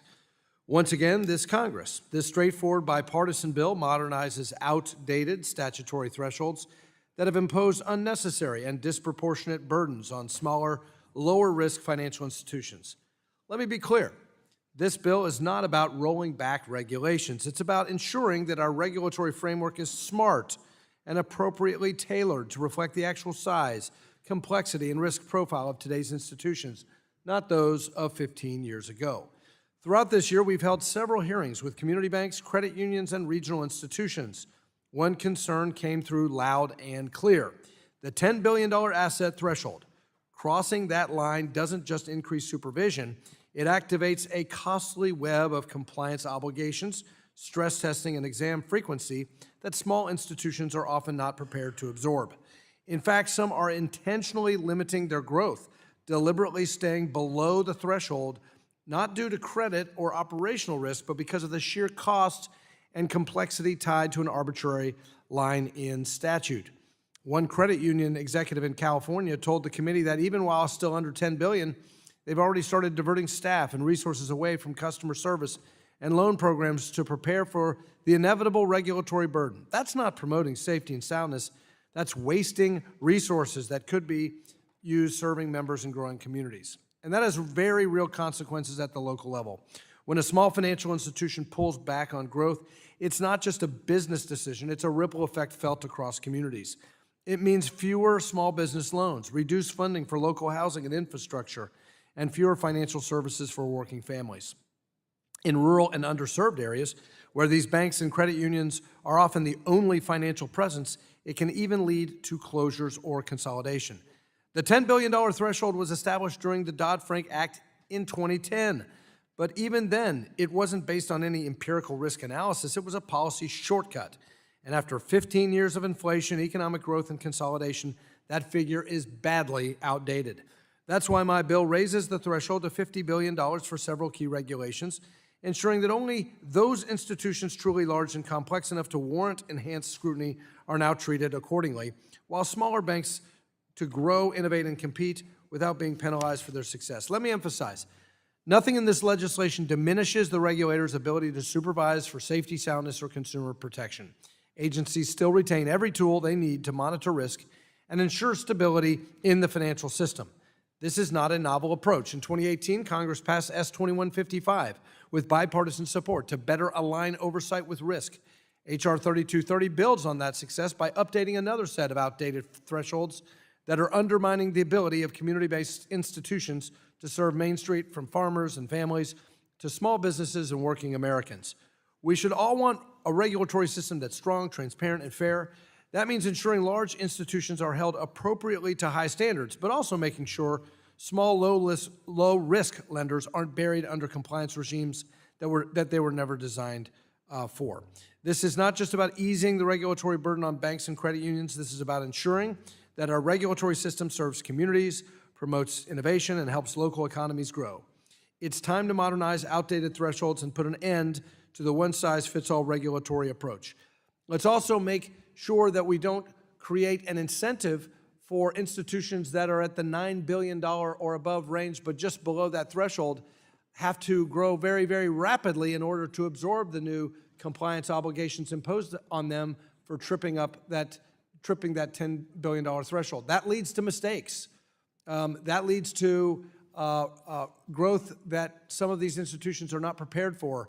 And that's really stifling the organic growth that many of these institutions want to find themselves achieving. So let's create a system that rewards success, supports small businesses, and ensures financial stability. I urge my colleagues to support H.R. 3230, and I yield back. Gentleman yields back. Who seeks recognition? Ranking member of the full committee. I move to strike the last word. The gentlewoman's recognized for 5 minutes. I strongly oppose H.R. 3230 as it proposes too many dramatic increases in regulatory thresholds with little justification. For example, the bill would dramatically raise a number of exemption thresholds by 500% from $10 billion to $50 billion. And even though 97% of all banks are already exempt from things like CFPB supervision, this bill will also exempt these institutions from qualified mortgage requirements and the Volcker Rules prohibition on proprietary trading. This bill is a massive rollback of post-crisis safeguards that were carefully crafted after the 2008 financial collapse to protect consumers and the broader economy. Let me be clear, by no means is $50 billion in assets a small bank. These are large institutions with significant footprints in our financial system. Loosening oversight of these firms is reckless and unjustified. Only 2% of banks and credit unions currently exceed the $10 billion threshold. Of those, 70% fall between $10 billion and $50 billion, meaning this bill would gut oversight for the vast majority of large institutions subject to these consumer and safety protections. There is no economic rationale for a 500% increase in the oversight threshold. If Congress simply adjusted the $10 billion figure from Dodd-Frank for inflation, it would only rise to about $14.7 billion, not $50 billion. Similarly, the Community Bank Leverage Ratio, CBLR, was created in 2018, and adjusting for inflation would only increase its threshold modestly from $10 billion to around $12.75 billion. This bill would allow institutions with up to $50 billion in assets to sidestep critical capital and leverage requirements, so long as they meet the looser CBLR standard. In effect, this bill treats mid-sized and even large banks as if they pose no risk to the financial system, despite lessons from recent bank failures like Silicon Valley Bank.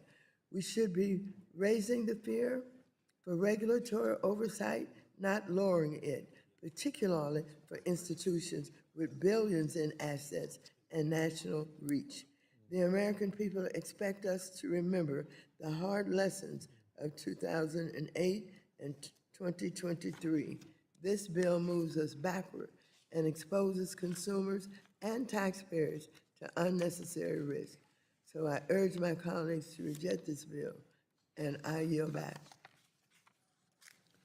Gentlewoman yields back. Who seeks recognition?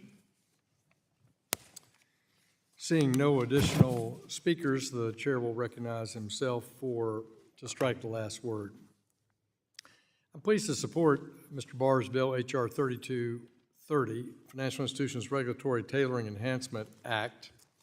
This bill recognizes a basic truth that asset thresholds haven't kept pace with inflation or industry consolidation. A $10 billion bank today is not the same as it was 15 years ago, either in business mission or in size based on inflation. As a result, smaller, less complex institutions are being swept into the regulatory framework that never was meant for them, driving up compliance costs, stifling innovation, and accelerating mergers. Bank closures, particularly in rural communities. While online banking has certainly expanded access, it hasn't replaced the need for in-person services like cash handling, deposits, financial counseling, particularly in underserved areas, rural and urban. This bill updates outdated thresholds so banks are regulated according to their actual size and risk, not a number frozen in time. Let me be clear, this is not a deregulatory bill. Institutions under $50 billion remain under strong oversight by both state and federal regulators. And if we were to pass and sign into law Mr. Loudermilk's bill that we debated this morning, it would be even more clear how that regulatory process should be tailored. And were a bank under $50 billion that had a disproportionate, unique business strategy or risk-taking scenario, they'd have more regulatory additional oversight, not less. By right-sizing the rules, we allow regulators to focus on higher-risk institutions and reducing a level of burden on smaller institutions. I urge all my colleagues to support this common sense reform, and I yield back the balance of my time. Does anyone seek recognition? Hearing none, we'll move to amendments. Are there amendments on Mr. Barr's bill? Ranking member. I have an amendment at the desk. We will pause. Your amendment, is your amendment designated 323012? We'll check on that. Let's see. You just showed it to me. Which one is it? You're right, he's right, the number's 32. Yeah, it's right here. No, it's Okay, there it is. Here it is over here. We'll pause while your amendment 323012 is distributed. No, that's not. That's not. Mr. Lucas? Mr. Chairman, I'd like to reserve a point of order, please. The gentleman from Oklahoma reserves a point of order.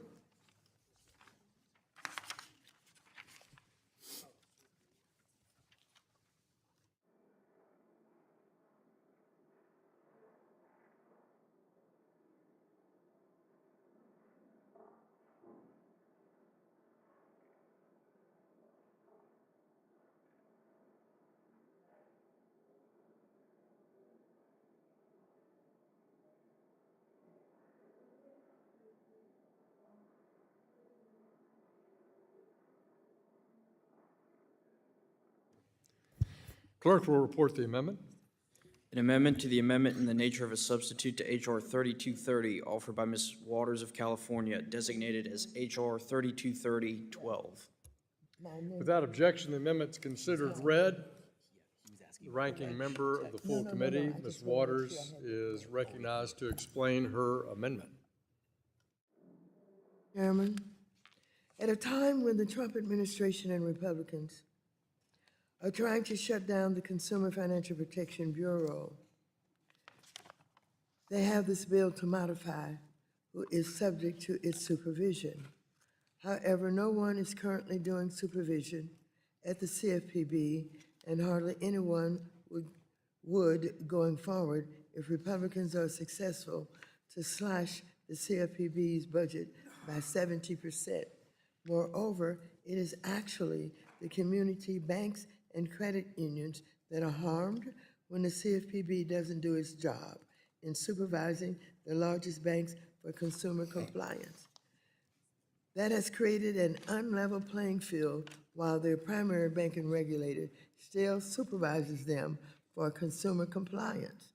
So my amendment stipulates that this bill should not take effect unless the CFPB is adequately staffed and fully functioning in its supervisory and examination role. Specifically, the amendment requires that the CFPB have at least the average number of examiners and supervisory staff who are actively conducting their duties based on levels during the period from November 24th, 2017 to January 20, 2021. These dates are when Mick Mulvaney and Kathy Kreininger ran the CFPB, and while it was clear they did not like the agency, they felt they had a duty to implement the law as Congress drafted it. So while they reduced staff a little bit, at the lowest point, they had 1,430 employees carrying out the functions of the CFPB, including supervising large banks. Trump's administration is trying to convince a court they can carry out all of its duties with less than 200 people, which is a cruel joke on consumers that will result in extensive consumer harm that will go unchecked. So my amendment will ensure that the CFPB at least has the supervisory staff carrying out examinations of big banks and other non-banks they supervise, like the giant credit bureaus. Let's not forget, it wasn't that long ago when Equifax had one of the largest data breaches in history, and with half of the community's positive personnel data exposed to hacklers. So regardless of who is in charge, CFPB's leadership is bound by the law, and my amendment will ensure they're carrying out their supervisory task force. I urge members to support this amendment, and I yield back. Gentlewoman yields back. Who seeks recognition? Chairman of the Subcommittee on Financial Institutions, Mr. Barr, you're recognized. Thank you. I rise in opposition to the amendment, and no surprise that I do, because the amendment would defeat the entire purpose of the underlying bill. This is about tailoring regulations. So if we're going to tailor regulations, we don't want more regulators. The idea is that when you have a non-complex, smaller firm, you have less red tape, you have less burden, you have less compliance costs. If you're just throwing more regulators at these institutions, you're totally defeating the point. So I don't understand why you would want the same number of supervisors at the CFPB if the CFPB is going to have fewer institutions to supervise. Again, defeating the whole point of the bill. But maybe it proves the point that many currently exempt institutions make, which is that the deal that was made in Dodd-Frank, creating this arbitrary bifurcation between banks below 10 billion in assets and banks above 10 billion in assets, was really illusory to begin with. Because the CFPB, nevertheless, even currently, reaches its heavy hand into the affairs of these smaller community banks. Many call this trickle-down regulation, trickle-down supervision, because the FDIC or the Fed or the OCC or the state regulator will apply the same standards that the CFPB puts forth in their compliance exams. And so maybe with this amendment, the ranking member is implicitly acknowledging that reality and wants the same level of army of supervisors, because the intent all along is, regardless of thresholds, is to disregard those thresholds and just continue to apply massive amounts of compliance costs on all of these institutions in a one-size-fits-all manner. So I oppose the amendment for the reasons I've outlined. Again, the purpose here is to provide tailoring, to give institutions under 50 billion in assets some relief from the CFPB. This is not getting rid of consumer protection laws. The consumer protection laws still exist. The prudential regulators who have the responsibility of overseeing these institutions will continue to apply and enforce those laws. It just means that the CFPB is no longer needed for the smallest, least complex firms. And I'll end with this kind of on a more generalized point why this bill is needed. Again, we have heard over and over again from many growing community banks that their only way out is a merger. And the ranking member, because of the massive regulatory compliance costs, the ranking member opposed our bill, the Bank Failure Prevention Act. She wanted to avoid mergers.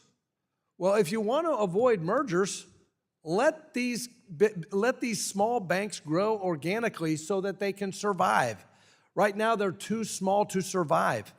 They need to be able to grow above $10 billion in order to manage the technological and compliance costs that have been put upon them. This would give them the relief, and frankly, this bill might achieve the ranking member's goal of not seeing as many mergers. So she's got to pick which position is she going to take? Does she want mergers or does she not want mergers? And this legislation would give some of these institutions a fighting chance to grow organically without resorting to a merger. With that, I yield back. Gentleman yields back. Who seeks recognition? Does the gentleman from Oklahoma insist on his point of order? I would like to withdraw my point of order, Mr. Chairman. Gentleman withdraws his point of order. Is there further debate on the Waters amendment?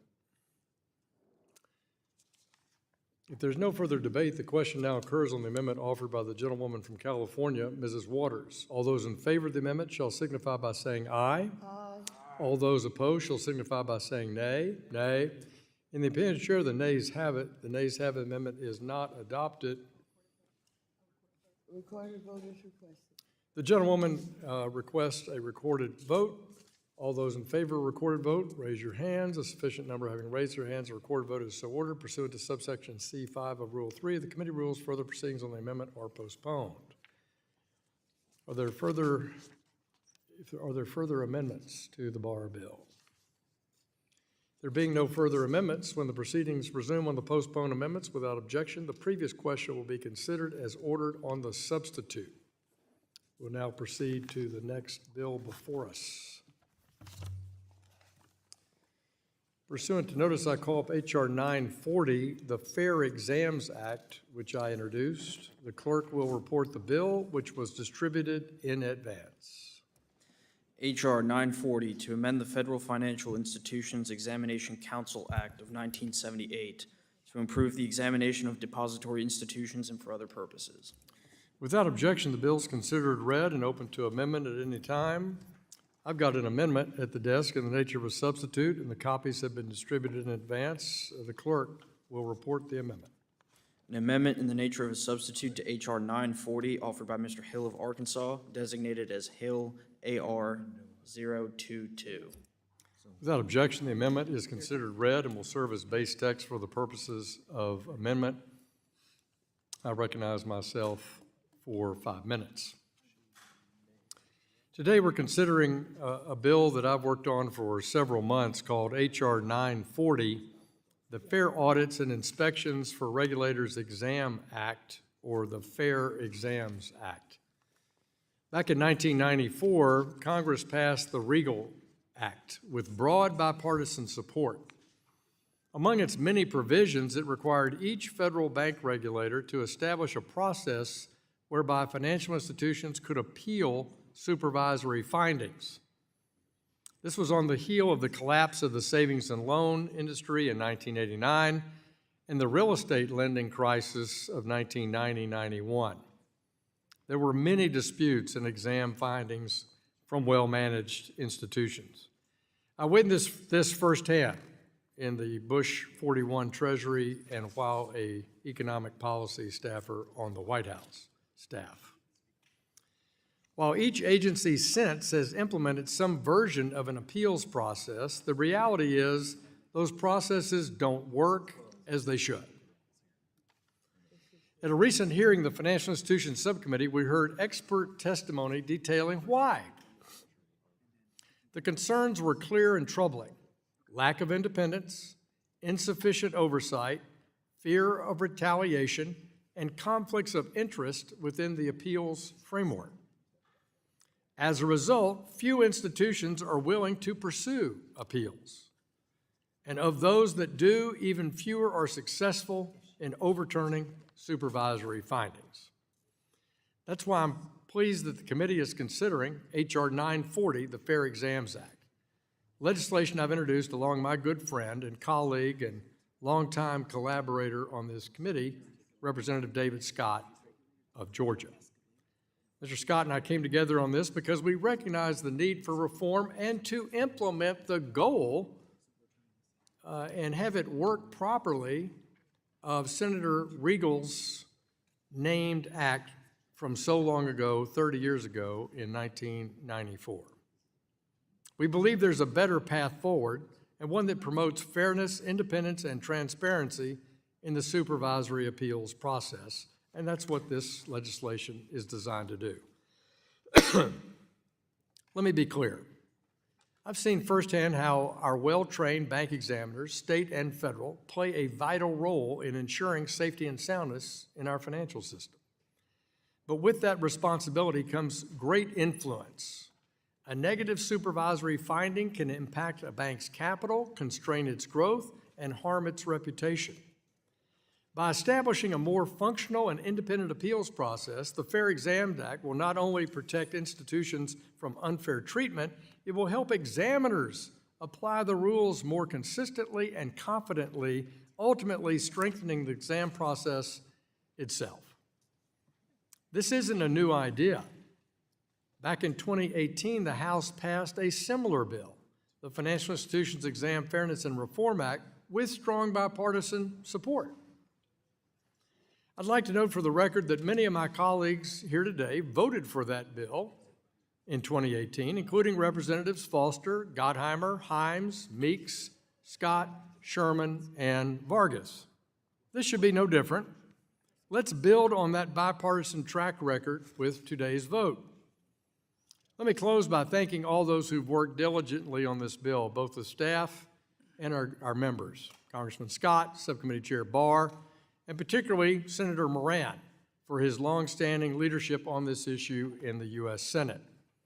I urge all my colleagues to support the Fair Exams Act, and with that, I yield back the balance of my time.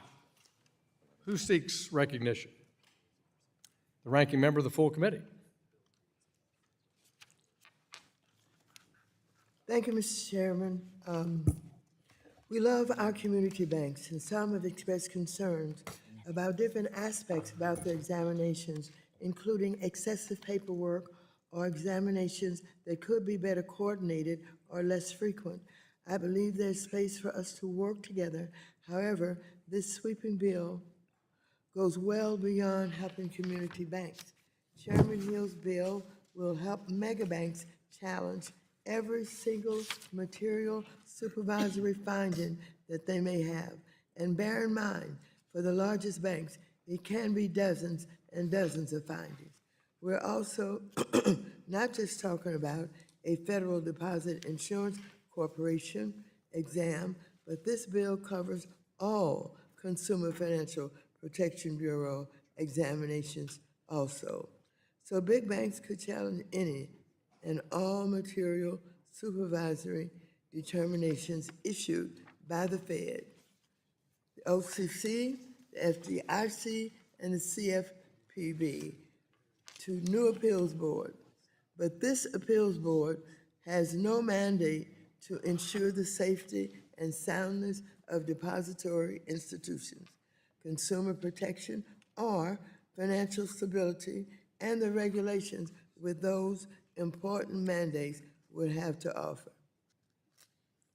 This could interfere with ensuring institutions properly address compliance issues.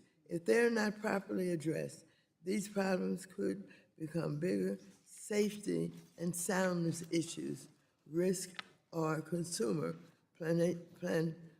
protection problems. In fact, that's what we saw with Silicon Valley Bank. SVB was repeatedly warned about compliance problems starting in 2018, but the regulators did not do enough to escalate their concerns quickly enough to ensure the bank's shortcomings were promptly corrected. Moreover, the expertise of the appeals board is focused on industry experience with no requirement that a consumer protection expert be on the panel too, even though they could be reviving consumer protection violations. This bill also creates a new appeals process. Each of these agencies already have an agency ombudsman, an intra-agency formal review and appeals process. Banks are also already free to bring a court charge to any formal regulatory enforcement action. By creating a more expensive appeals process, the bill allows banks to resist supervisory oversight and delay providing consumer remediation and when regulators find consumer compliance problems in supervisory process. Moreover, I do find it ironic that as Republicans are attempting to close the PCAOB and gutting the CFPB and the Financial Stability Oversight Council, they would be creating a whole new federal oversight board with the sole mission of making mega banks' life easier. Are you kidding me? Well, no. This committee should be working on real problems and towards preventing another Silicon Valley Bank, not getting rid of processes that protect American consumers from being ripped off or even bank failures. I urge members to vote no on the bill, and I yield back. Gentlewoman yields back. Seeks recognition. Chair recognizes himself for 5 minutes to strike. Oh, sorry. Yeah. Is anyone else seek recognition on the bill? Hearing none, I'm sorry, Mr. Barr. Mr. Barr, you recognize strike the last word. Strike the last word. Thank you, Mr. Chairman. I support your bill, H.R. 940, the Fair Exams Act, and applaud you for your focus on this important issue. The federal banking regulators have failed to meet their obligation to provide a fair and transparent process for financial institutions to appeal supervisory determinations as required by law. This failure has denied institutions due process when they face adverse regulatory actions. The 1994 Regal Act required federal banking agencies to implement an independent process to review material supervisory determinations. The purpose of this was to protect institutions from decisions that could have severe, far-reaching consequences. Although some agencies have attempted to create such a process, their efforts have been insufficient, and no meaningful review of the process has taken place over 20 years. Institutional barriers at these agencies deter financial institutions from pursuing appeals, given the long time frames and low likelihood of success. In fact, anecdotally, if you talk to bank officials, executives, they kind of chuckle at the idea of appealing adverse supervisory determinations, knowing full well that they'll be rejected summarily because there's no real independence in those reviews, and they're appealing the very same to the very same agency that handed down the adverse supervisory determination. As a result, very few institutions even consider appealing, and even fewer succeed. Between 1994 and 2012, only 9% of nearly 400 appeals filed with the banking agencies were reversed. I've seen statistics of even lower success rates. Compounding the issue is the lack of transparency in the appeals process, which only discourages institutions from seeking recourse. This bill, H.R. 940, would address these problems by establishing an independent examination review director to oversee the appeals process. This overdue solution will increase transparency, consistency, and fairness, providing financial institutions with a genuine opportunity to challenge regulatory decisions. It also, I believe, provides more certainty on the timing of exit interviews and make sure that there's not an unreasonable delay in institutions getting their exam findings back from the conduct of the exam. So I applaud Chairman Hill and Representative Scott for their leadership in advancing this important reform. I encourage all my colleagues to support H.R. 940, and I yield back. Gentleman yields back. Additional members seeking recognition. Seeing none, we'll turn to amendments. For what purpose does the gentleman from California seek recognition? I have an amendment at the desk. The gentlewoman has an amendment at the desk. We'll pause for it to be distributed. The gentleman from Oklahoma. Mr. Chairman, I'd like to reserve a point of order, please. Gentleman reserves a point of order.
Clerk will report the amendment.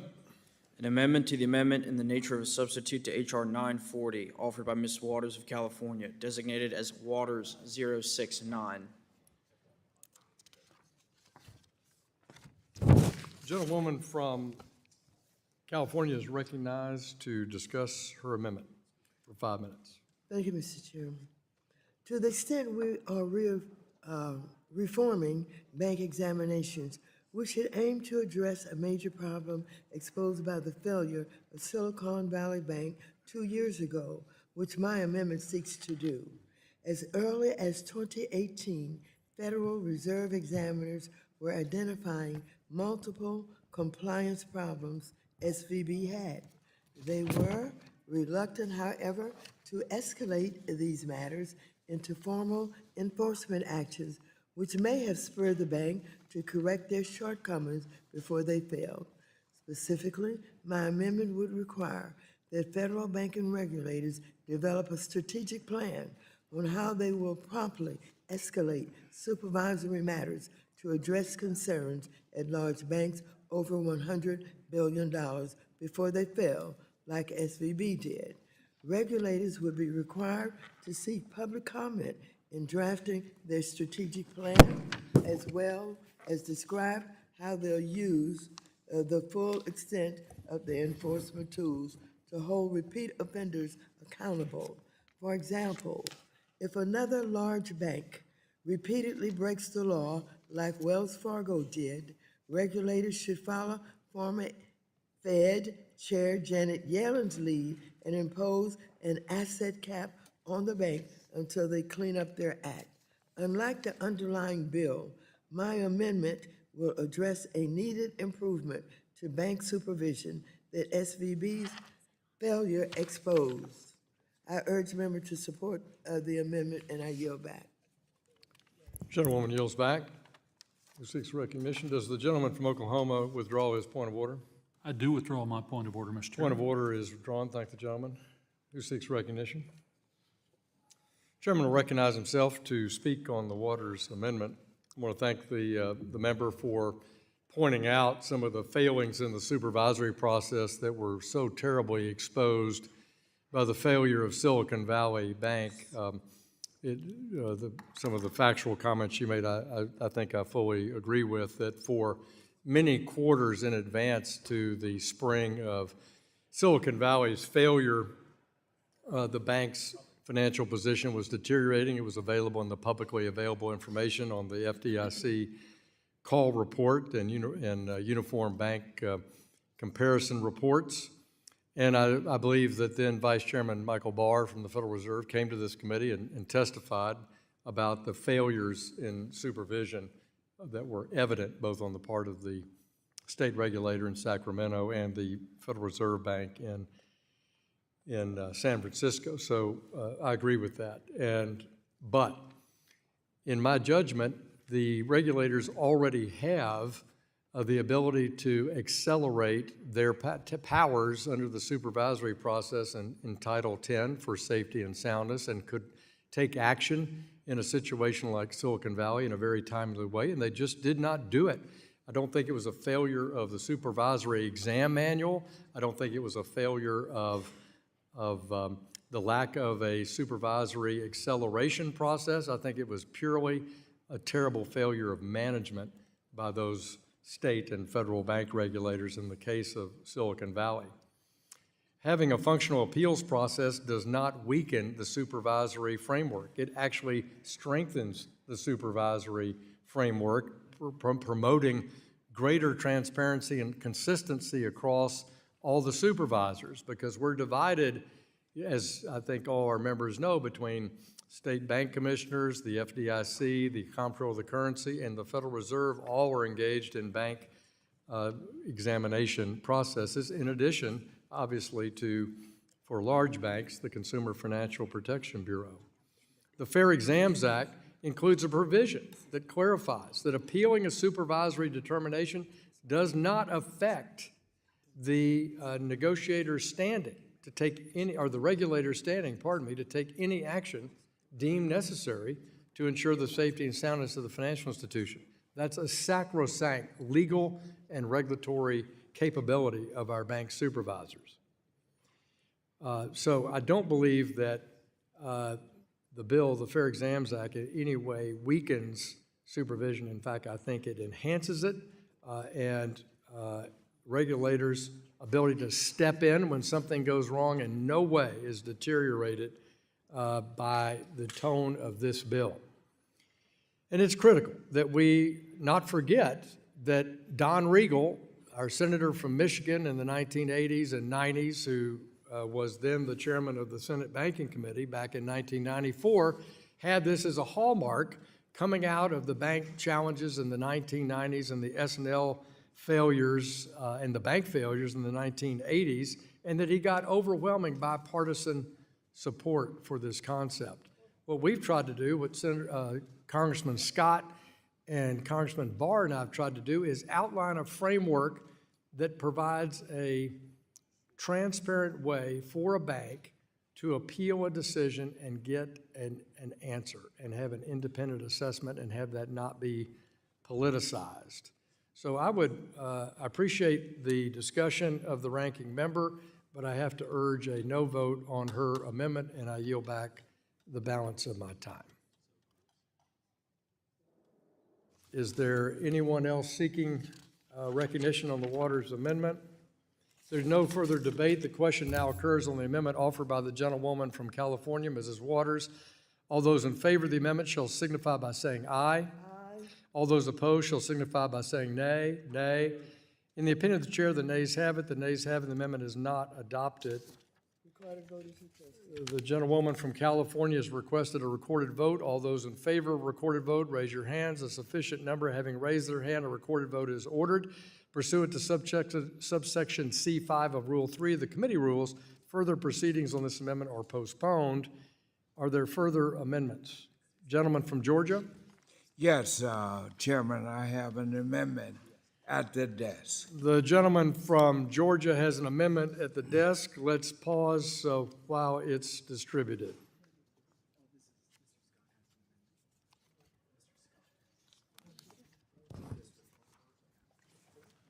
Mr. Chairman, The gentleman from Oklahoma. I would like to reserve point of order, Mr. The gentleman from Oklahoma reserves a point of order.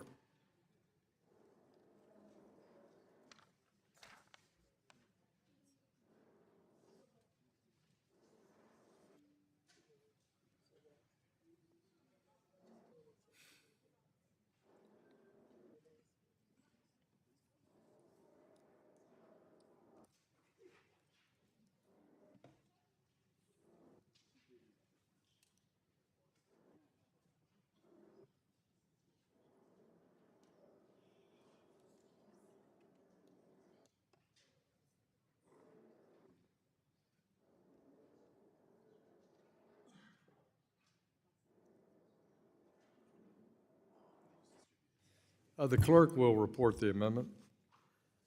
An amendment to the amendment in the nature of a substitute to H.R. 940 offered by Mr. Scott, designated as H.R. 940_5.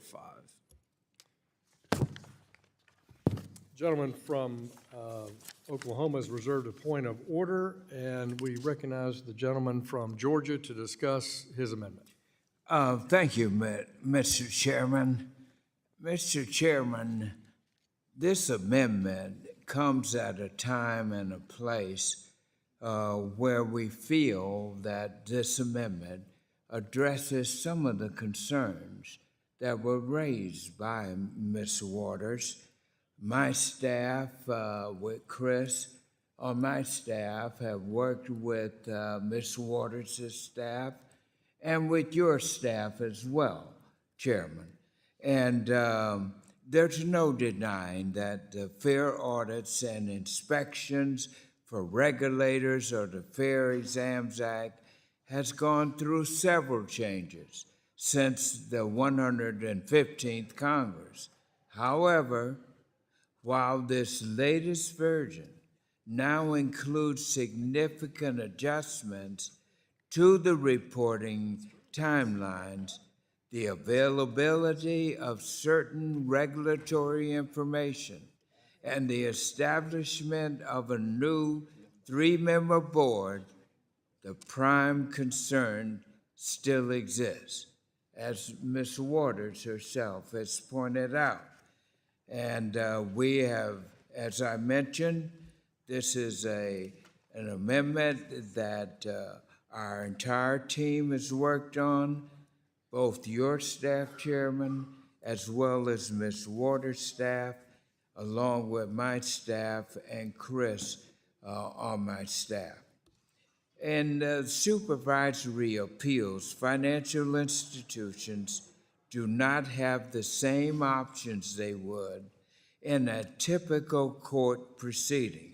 For example, when it comes to issues like discovery, receiving testimony, or accessing documents. And when it comes to accessing documents, financial institution can obtain examination reports, work papers relevant to their case, and other documents that regulatory agencies rely on for material determination. However, this access is highly limited and is often heavily redacted. And while I have serious concerns with the ability of banks to resist supervisory oversight with little pushback from current administration, it is important to improve the bank examination process at every step. And that's what this amendment, that is a joint amendment by the entire team on both sides of this debate up here. Now, this amendment would provide that no more than 2 board members shall be from the same political party. And this hopefully will ensure bipartisan balance, placing the 3-member board in line with other bank regulators like the FDIC. Additionally, my amendment will expand the qualification class of individuals that can serve on the 3-member board to include individuals with relevant work-related experience in consumer affairs and consumer protection laws. And in keeping with some of the concerns raised by Ms. Waters again, we've addressed jointly on both sides of the aisle with those concerns that Ms. Waters has raised. And Democrats on this committee, my amendment will ensure that board members with significant consumer financial protection experience are considered on an equal footing with those who have worked in a bank or trade association, which brings more fairness. Banks and other financial institutions have strong lobbying power and technical Gentleman's time has research expired. and consumer protection efforts, advocates for ordinary individuals. The gentleman's This is time has very expired. important. So I think, Mr. Chairman, Thank you, Mr. Scott. it's very important that we address Mr. Waters' concerns. Gentleman yields back. I think we did Your it. friend And I will yield back. you more time. I yield back. I want to gentleman make yields back. sure we get it. Who seeks recognitions on Mr. Scott's amendment? The ranking member is recognized. Where is it? This is Doge. This is it. Mr. Chair, I move to strike the last word. The gentlewoman's recognized for 5 minutes. I appreciate what our colleague Representative Scott is doing with his amendment and I support it. It does not resolve all of my many concerns with the bill, but I certainly appreciate that he's doing this. I appreciate the gentleman's amendment tries to make sure there's consumer protection experience on this board and that it is not dominated by people from the financial industry. The underlying bill also sets up a whole new board, but there's no consideration if it would be bipartisan or not, which this amendment would attempt to address. I appreciate that Representative Scott also included a quorum requirement, as unfortunately we have seen President Trump unlawfully fire a bunch of Democratic board members on boards like this, including the National Credit Union Administration. In light of these new dynamics, I believe we need to be more careful on how we draft bills like this. And there probably needs to be further improvements on this language to make sure that any president cannot undermine the will of Congress by only appointing some and not all board members. Moreover, even with these changes, I still have many concerns with how megabanks could really abuse this whole new process and how it could cause bank failures and delay consumer remediation. And with that, I yield back the balance of my time. Gentlewoman yields back, seeks recognition. Chair recognizes himself for, to strike the last word for 5 minutes to discuss the Scott amendment. First, let me thank my friend, Mr. Scott. Always enhances my reputation to legislate with Mr. Scott. I'm a Wharton graduate wannabe, and therefore to be associated with one is a definite upgrade for this kid from Arkansas, so I thank him for working together on it. I also think these were substantive changes that made the bill stronger. I look forward to working with Senator Moran in the Senate to discuss with him and share with him the good ideas that Mr. Scott has suggested. And as he noted, it specifically addressed a comment that our ranking member made about the composition of the appeal process.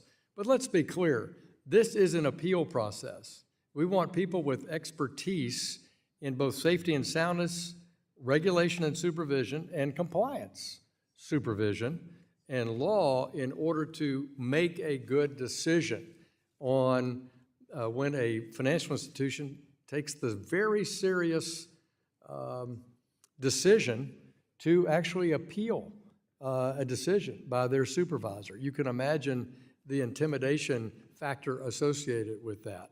And that's why I believe that this bill, with Mr. Scott's assistance, will create more transparency and more uniformity in how our supervisors spread across the federal agencies will apply bank supervisory practices. And further, I think it tries to bring, after a 3-decade absence, brings to light the goals that Senator Regal had when he originally proposed this. So this is definitely a common sense bill. I want to thank Mr. Scott and his staff for working with the committee staff and my staff, along with Chairman Barr, to achieve these changes that makes the board more independent and the appeals process work better for both financial institutions and the supervisory agencies. And I want to thank the member, Mr. Scott, for work on the underlying bill, H.R. 940, and our ability to collaborate on this. I urge my colleagues to support both the amendment and the bill, and I yield back the balance of my time. Is there further debate on the Scott amendment? If hearing none, then the question now occurs on the amendment from my friend from Georgia, Mr. Scott. All those in favor of Mr. Scott's amendment shall signify by saying aye. Aye. All those opposed shall signify by saying nay. In the opinion chair, the ayes have it. The ayes have it, and the amendment is adopted. The gentleman from Georgia requests a recorded vote. A recorded vote's requested. All those in favor of a recorded vote, raise your hands. A sufficient number having raised their hand, a recorded vote is ordered. Pursuant to subsection C5 of Rule 3 of the committee rules, further proceedings on the amendment are postponed. Are there further amendments? Can I do this amendment now? Yes, I have an amendment. The ranking member has an amendment at the desk. Let's pause and see it distributed. I ask the gentleman from Oklahoma, like to reserve a point of order. I would very much like to reserve I'm point of order, Mr. delighted Chairman. to receive your suggestion, your motion, and point of order has been reserved.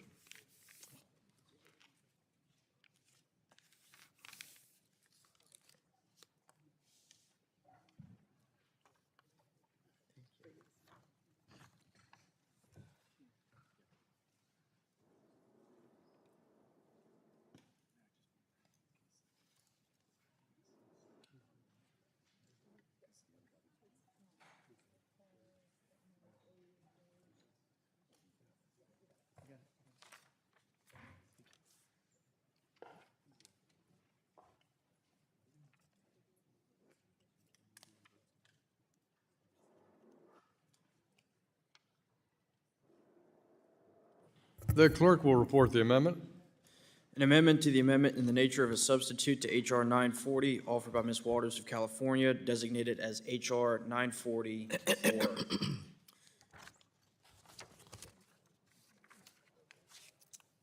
Without objection, the amendment is considered read, and the gentlewoman from Oklahoma is recognized for 5 minutes to discuss her amendment.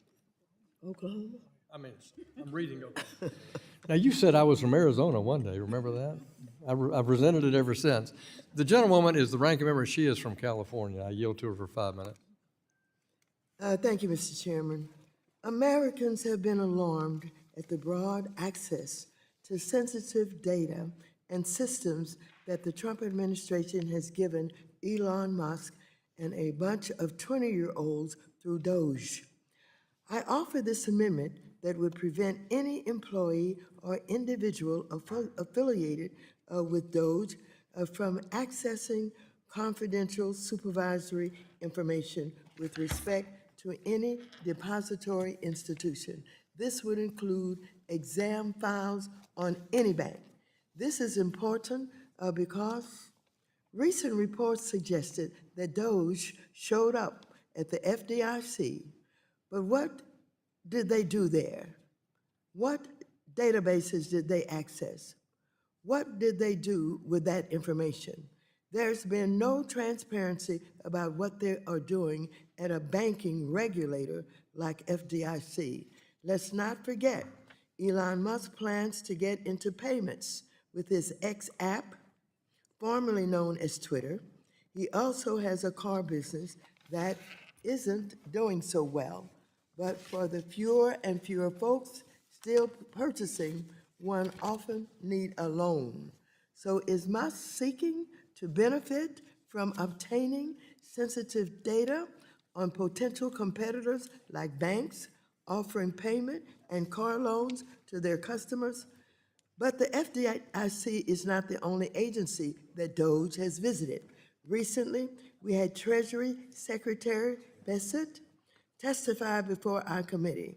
I, along with several Democratic members, asked Mr. Bassett about the access he granted Doge to the Treasury Department and the CFPB. Mr. Bassett stated that for one thing, these Doge people were not in fact Doge employees.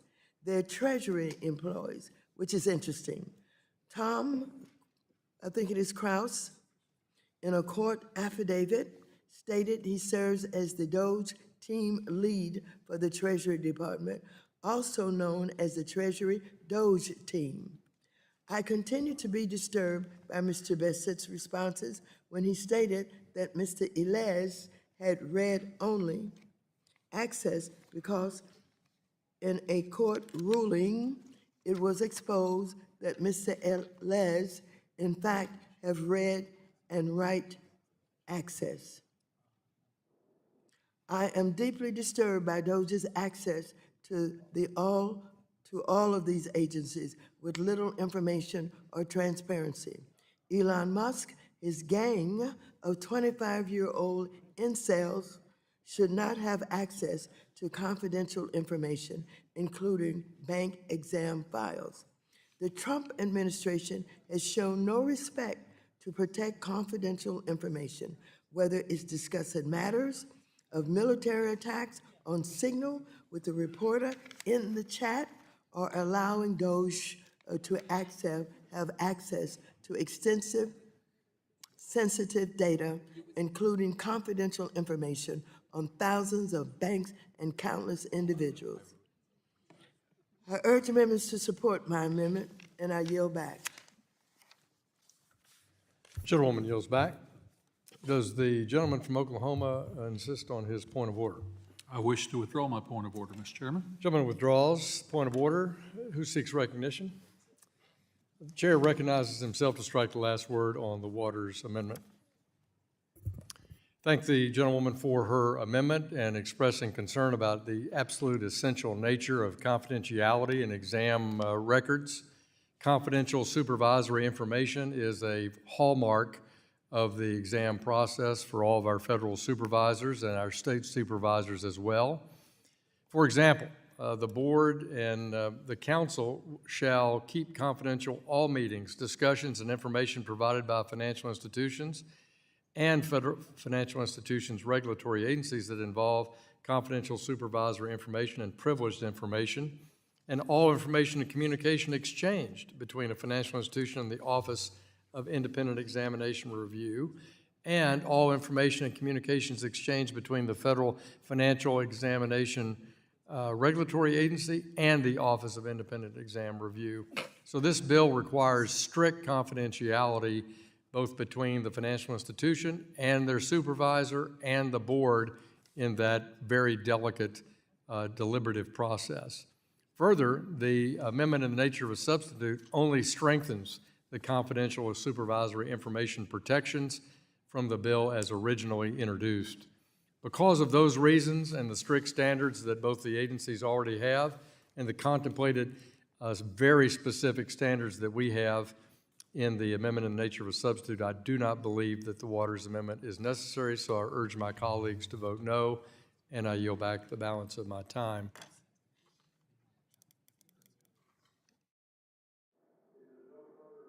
There's no further debate. The question now occurs on the amendment offered by the gentlewoman from California, Mrs. Waters.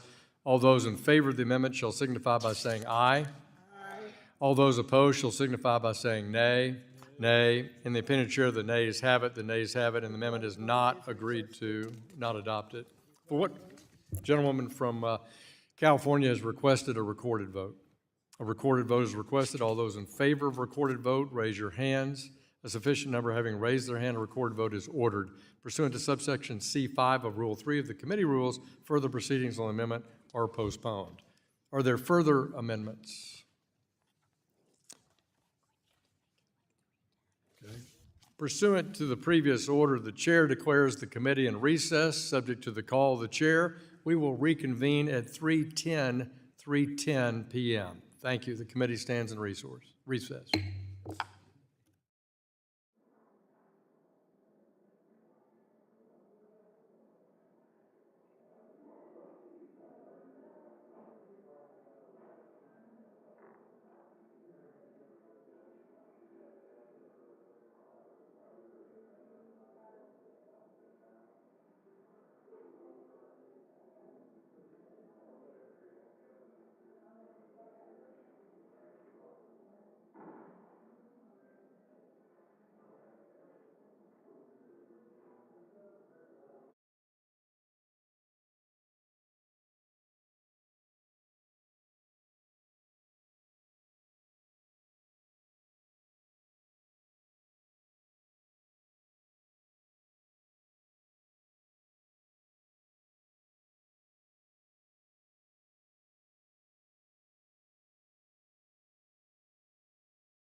committee will reconvene. A quorum being present, the committee will come to order. I'd like to start the proceedings this afternoon before we vote with asking our members to join me in paying tribute to one of the great characters in the House and somebody who loved his incredible legislative work, including the fact that, which something I never understood as an Arkansan, how somebody from Northern Virginia could attempt to sound like John F. Kennedy on the House floor. But I love Jerry Conley. I thought he was an amazing member of the House, a great member on the Oversight Committee, and I'd like to ask all of you just to join me in a moment of silence in honor of Congressman Conley.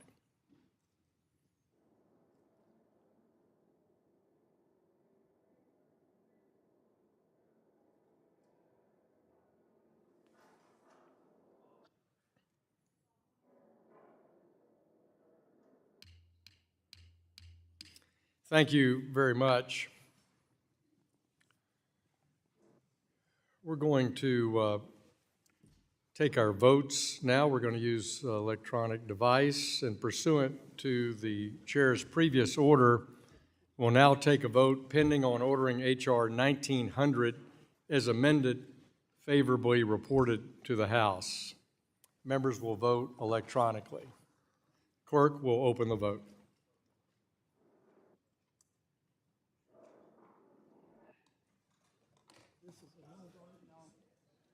Mr. Chairman, after 2 days of markup, whatever prison sentence that was last night, you sound a little more tired today than you did yesterday. But I'm just as cheerful.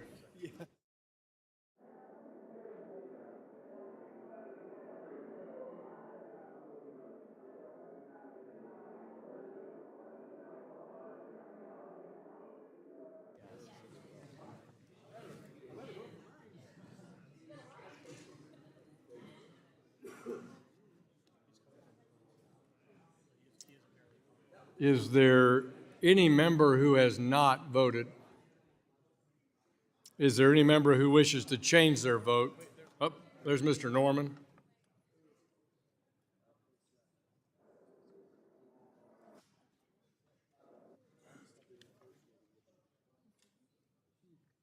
Is there any member who would like to change their vote?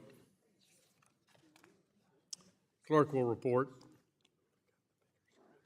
Mr. Chairman, on this vote, the ayes are 29 and the nays are 21. A majority having voted in favor of H.R. 1900 as amended, the bill is ordered favorably reported to the House. Without objection, a motion to reconsider is laid on the table. Without objection, the staff are authorized to make necessary and conforming changes to the bill. Pursuant to House Rule 11, Clause 2L, I give notice that all members have the requisite number of days to file supplemental, minority, additional, or dissenting views. Pursuant to the chair's previous order, we'll now take the vote pending on ordering H.R. 3380 as amended, favorably reported. Members will vote by electronic device. The clerk will open the vote.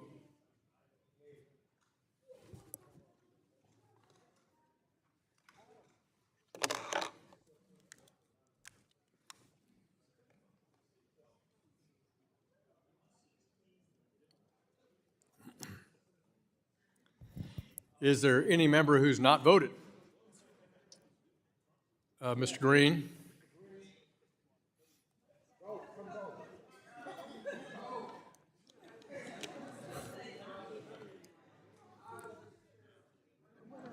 No, you're doing fine.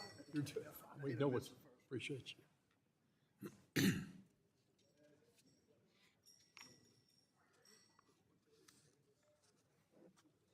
Is there any member who wishes to change their vote? Clerk will close the vote. Clerk will report. Mr. Chairman, on this vote, the ayes are 29 and the nays are 23. Majority having voted in favor of H.R. 3380 as amended, the bill is ordered favorably reported to the House. Without objection, a motion to reconsider is laid on the table.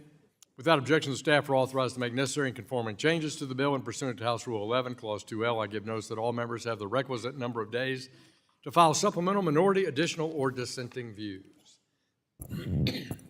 Pursuant to the chair's previous order, we will now take the vote pending on ordering H.R. 2702 as amended, favorably reported. Members will vote electronically. The clerk will open the vote.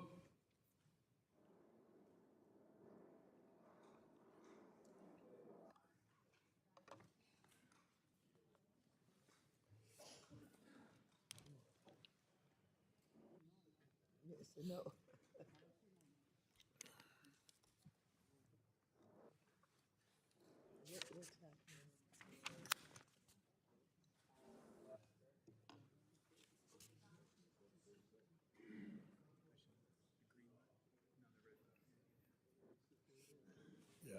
There you go.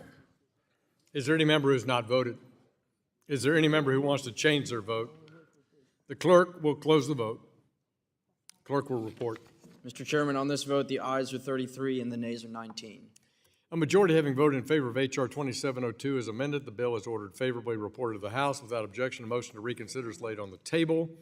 Without objection, staff are authorized to make necessary and conforming changes to the bill, and pursuant to House Rule 11, Clause 2L, I give notice that all members have the requisite number of days to file supplemental, minority, additional, or dissenting views.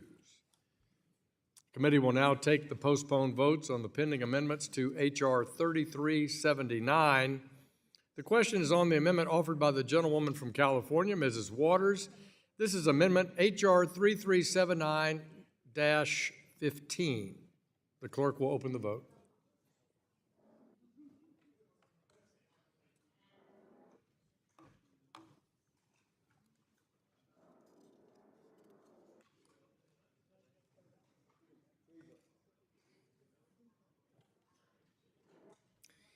Is there any member who hasn't voted?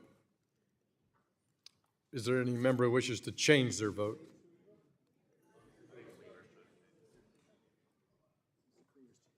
Roger. Any member who wishes to change their vote? The clerk will close the vote. The clerk will report. Mr. Chairman, on this vote, the ayes are 23 and the nays are 29. A majority having voted against the amendment is not agreed to. The question now occurs on the adoption of the amendment in the nature of a substitute offered by the gentleman from Wisconsin, Mr. Fitzgerald. All those in favor shall signify by saying aye. Aye. All those opposed shall signify by saying nay. In the opinion chair, the ayes have it. The ayes have it, and the amendment in the nature of a substitute is adopted. The question now occurs on ordering the bill, H.R. 3379, as amended, reported to the House with a favorable recommendation. Those in favor shall signify by saying aye. Aye. All those opposed shall signify by saying nay. Madam Chair, the ayes have it. For what purpose does the gentleman from Wisconsin seek recognition?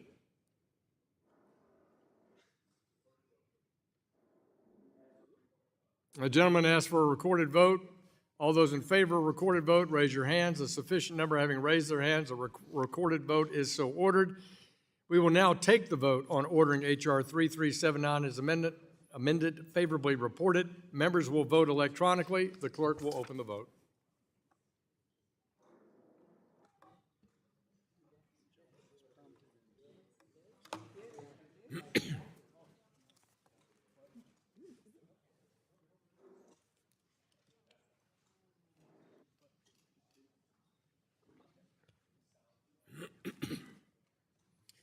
Is there any member who has not voted?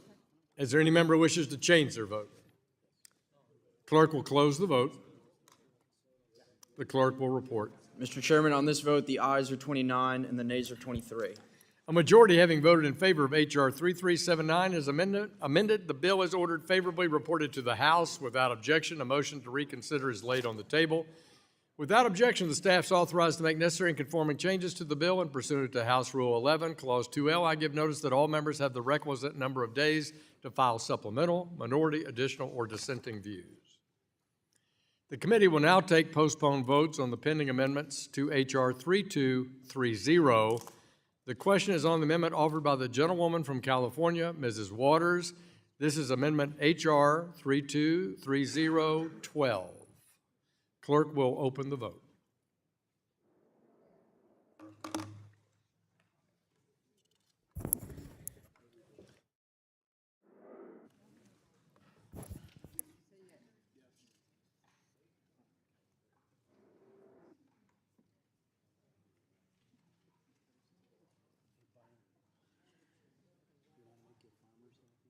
Is there any member who hasn't voted?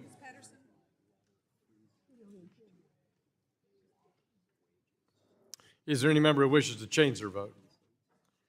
The clerk will close the vote. Clerk will report. Mr. Chairman, on this vote, the ayes are 23 and the nays are 29. A majority having voted against the amendment is not agreed to. Question now occurs on the adoption of the amendment in the nature of a substitute offered by the gentleman from Kentucky, Mr. Barr. All those in favor shall signify by saying aye. Aye. All those opposed shall signify by saying nay. In the opinion of the chair, the ayes have it. The ayes have it. The amendment in the nature of a substitute is adopted. The question now occurs on ordering the bill, H.R. 3230, as amended, reported to the House with a favorable recommendation. Those in favor shall signify by saying aye. Aye. All those opposed shall signify by saying nay. In the opinion of the chair, the ayes have it. For what purpose is the gentleman from Kentucky? I request a recorded vote. The gentleman requests a recorded vote. All those in favor of recorded vote, raise your hand. A sufficient number having raised their hand, a recorded vote is ordered. We'll now take the vote on ordering H.R. 3230 as amended, favorably reported. The members will vote electronically. The clerk will open the vote.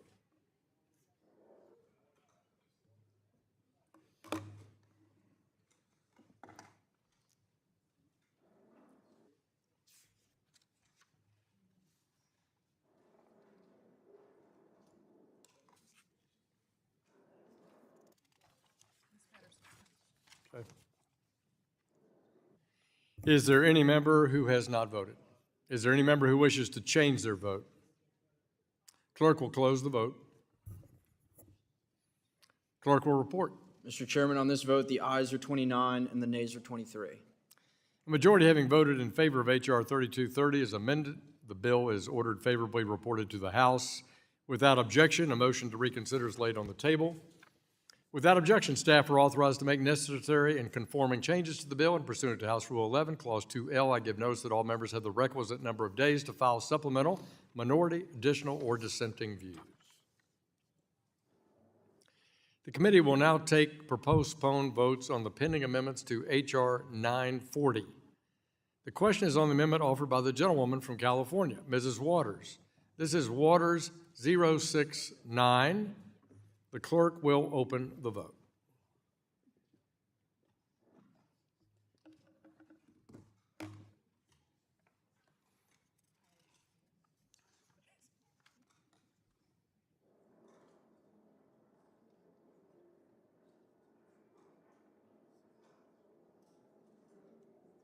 Is there any member who hasn't voted? Is there any member who wishes to change their vote? Clerk will close the vote. Clerk will report. Mr. Chairman, on this vote, the ayes are 23 and the nays are 29.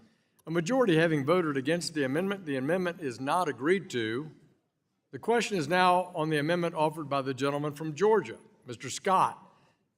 This is H.R. 940-5. Clerk will open the vote.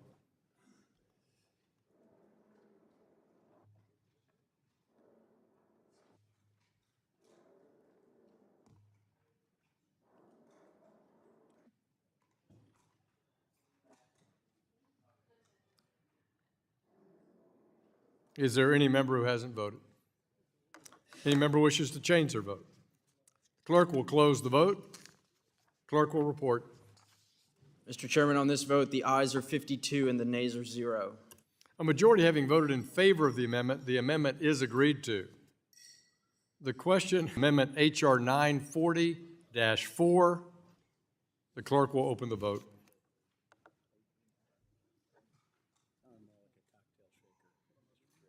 Yeah, for sure.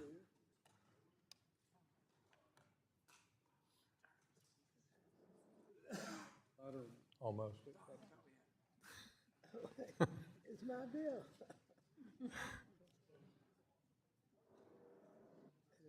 Go push, point it a little lower. There you go. I know.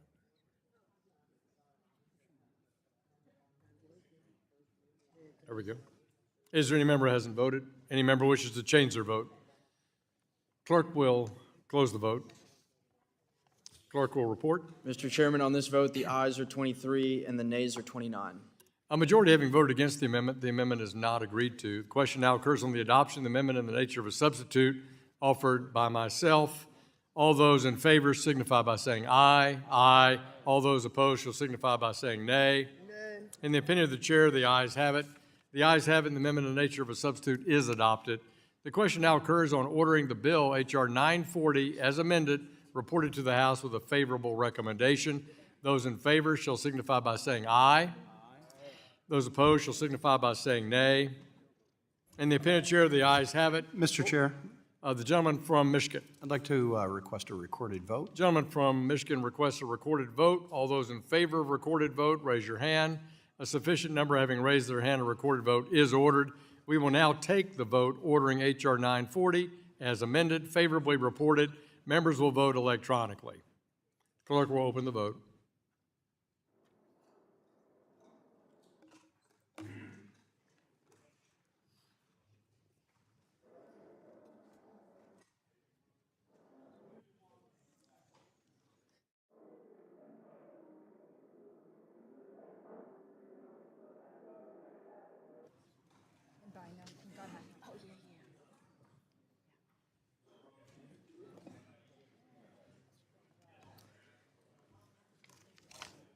Is there any member who hasn't voted?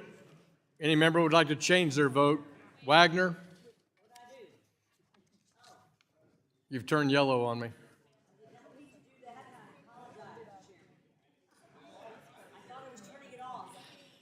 Is there any member who has not voted? Is there any member who wishes to change their vote? Clerk will close the vote. Clerk will report. Mr. Chairman, on this vote, the ayes are 35 and the nays are 17. A majority having voted in favor of H.R. 940 as amendment, the bill is ordered favorably reported to the House. Without objection, a motion to reconsider is laid on the table. Without objection, the staff are authorized to make necessary and conforming changes to the bill, and pursuant to House Rule 11, Clause 2L, I give notice that all members have the requisite number of days to file supplemental, minority, additional, or dissenting views. There being no further business pending, the committee is adjourned.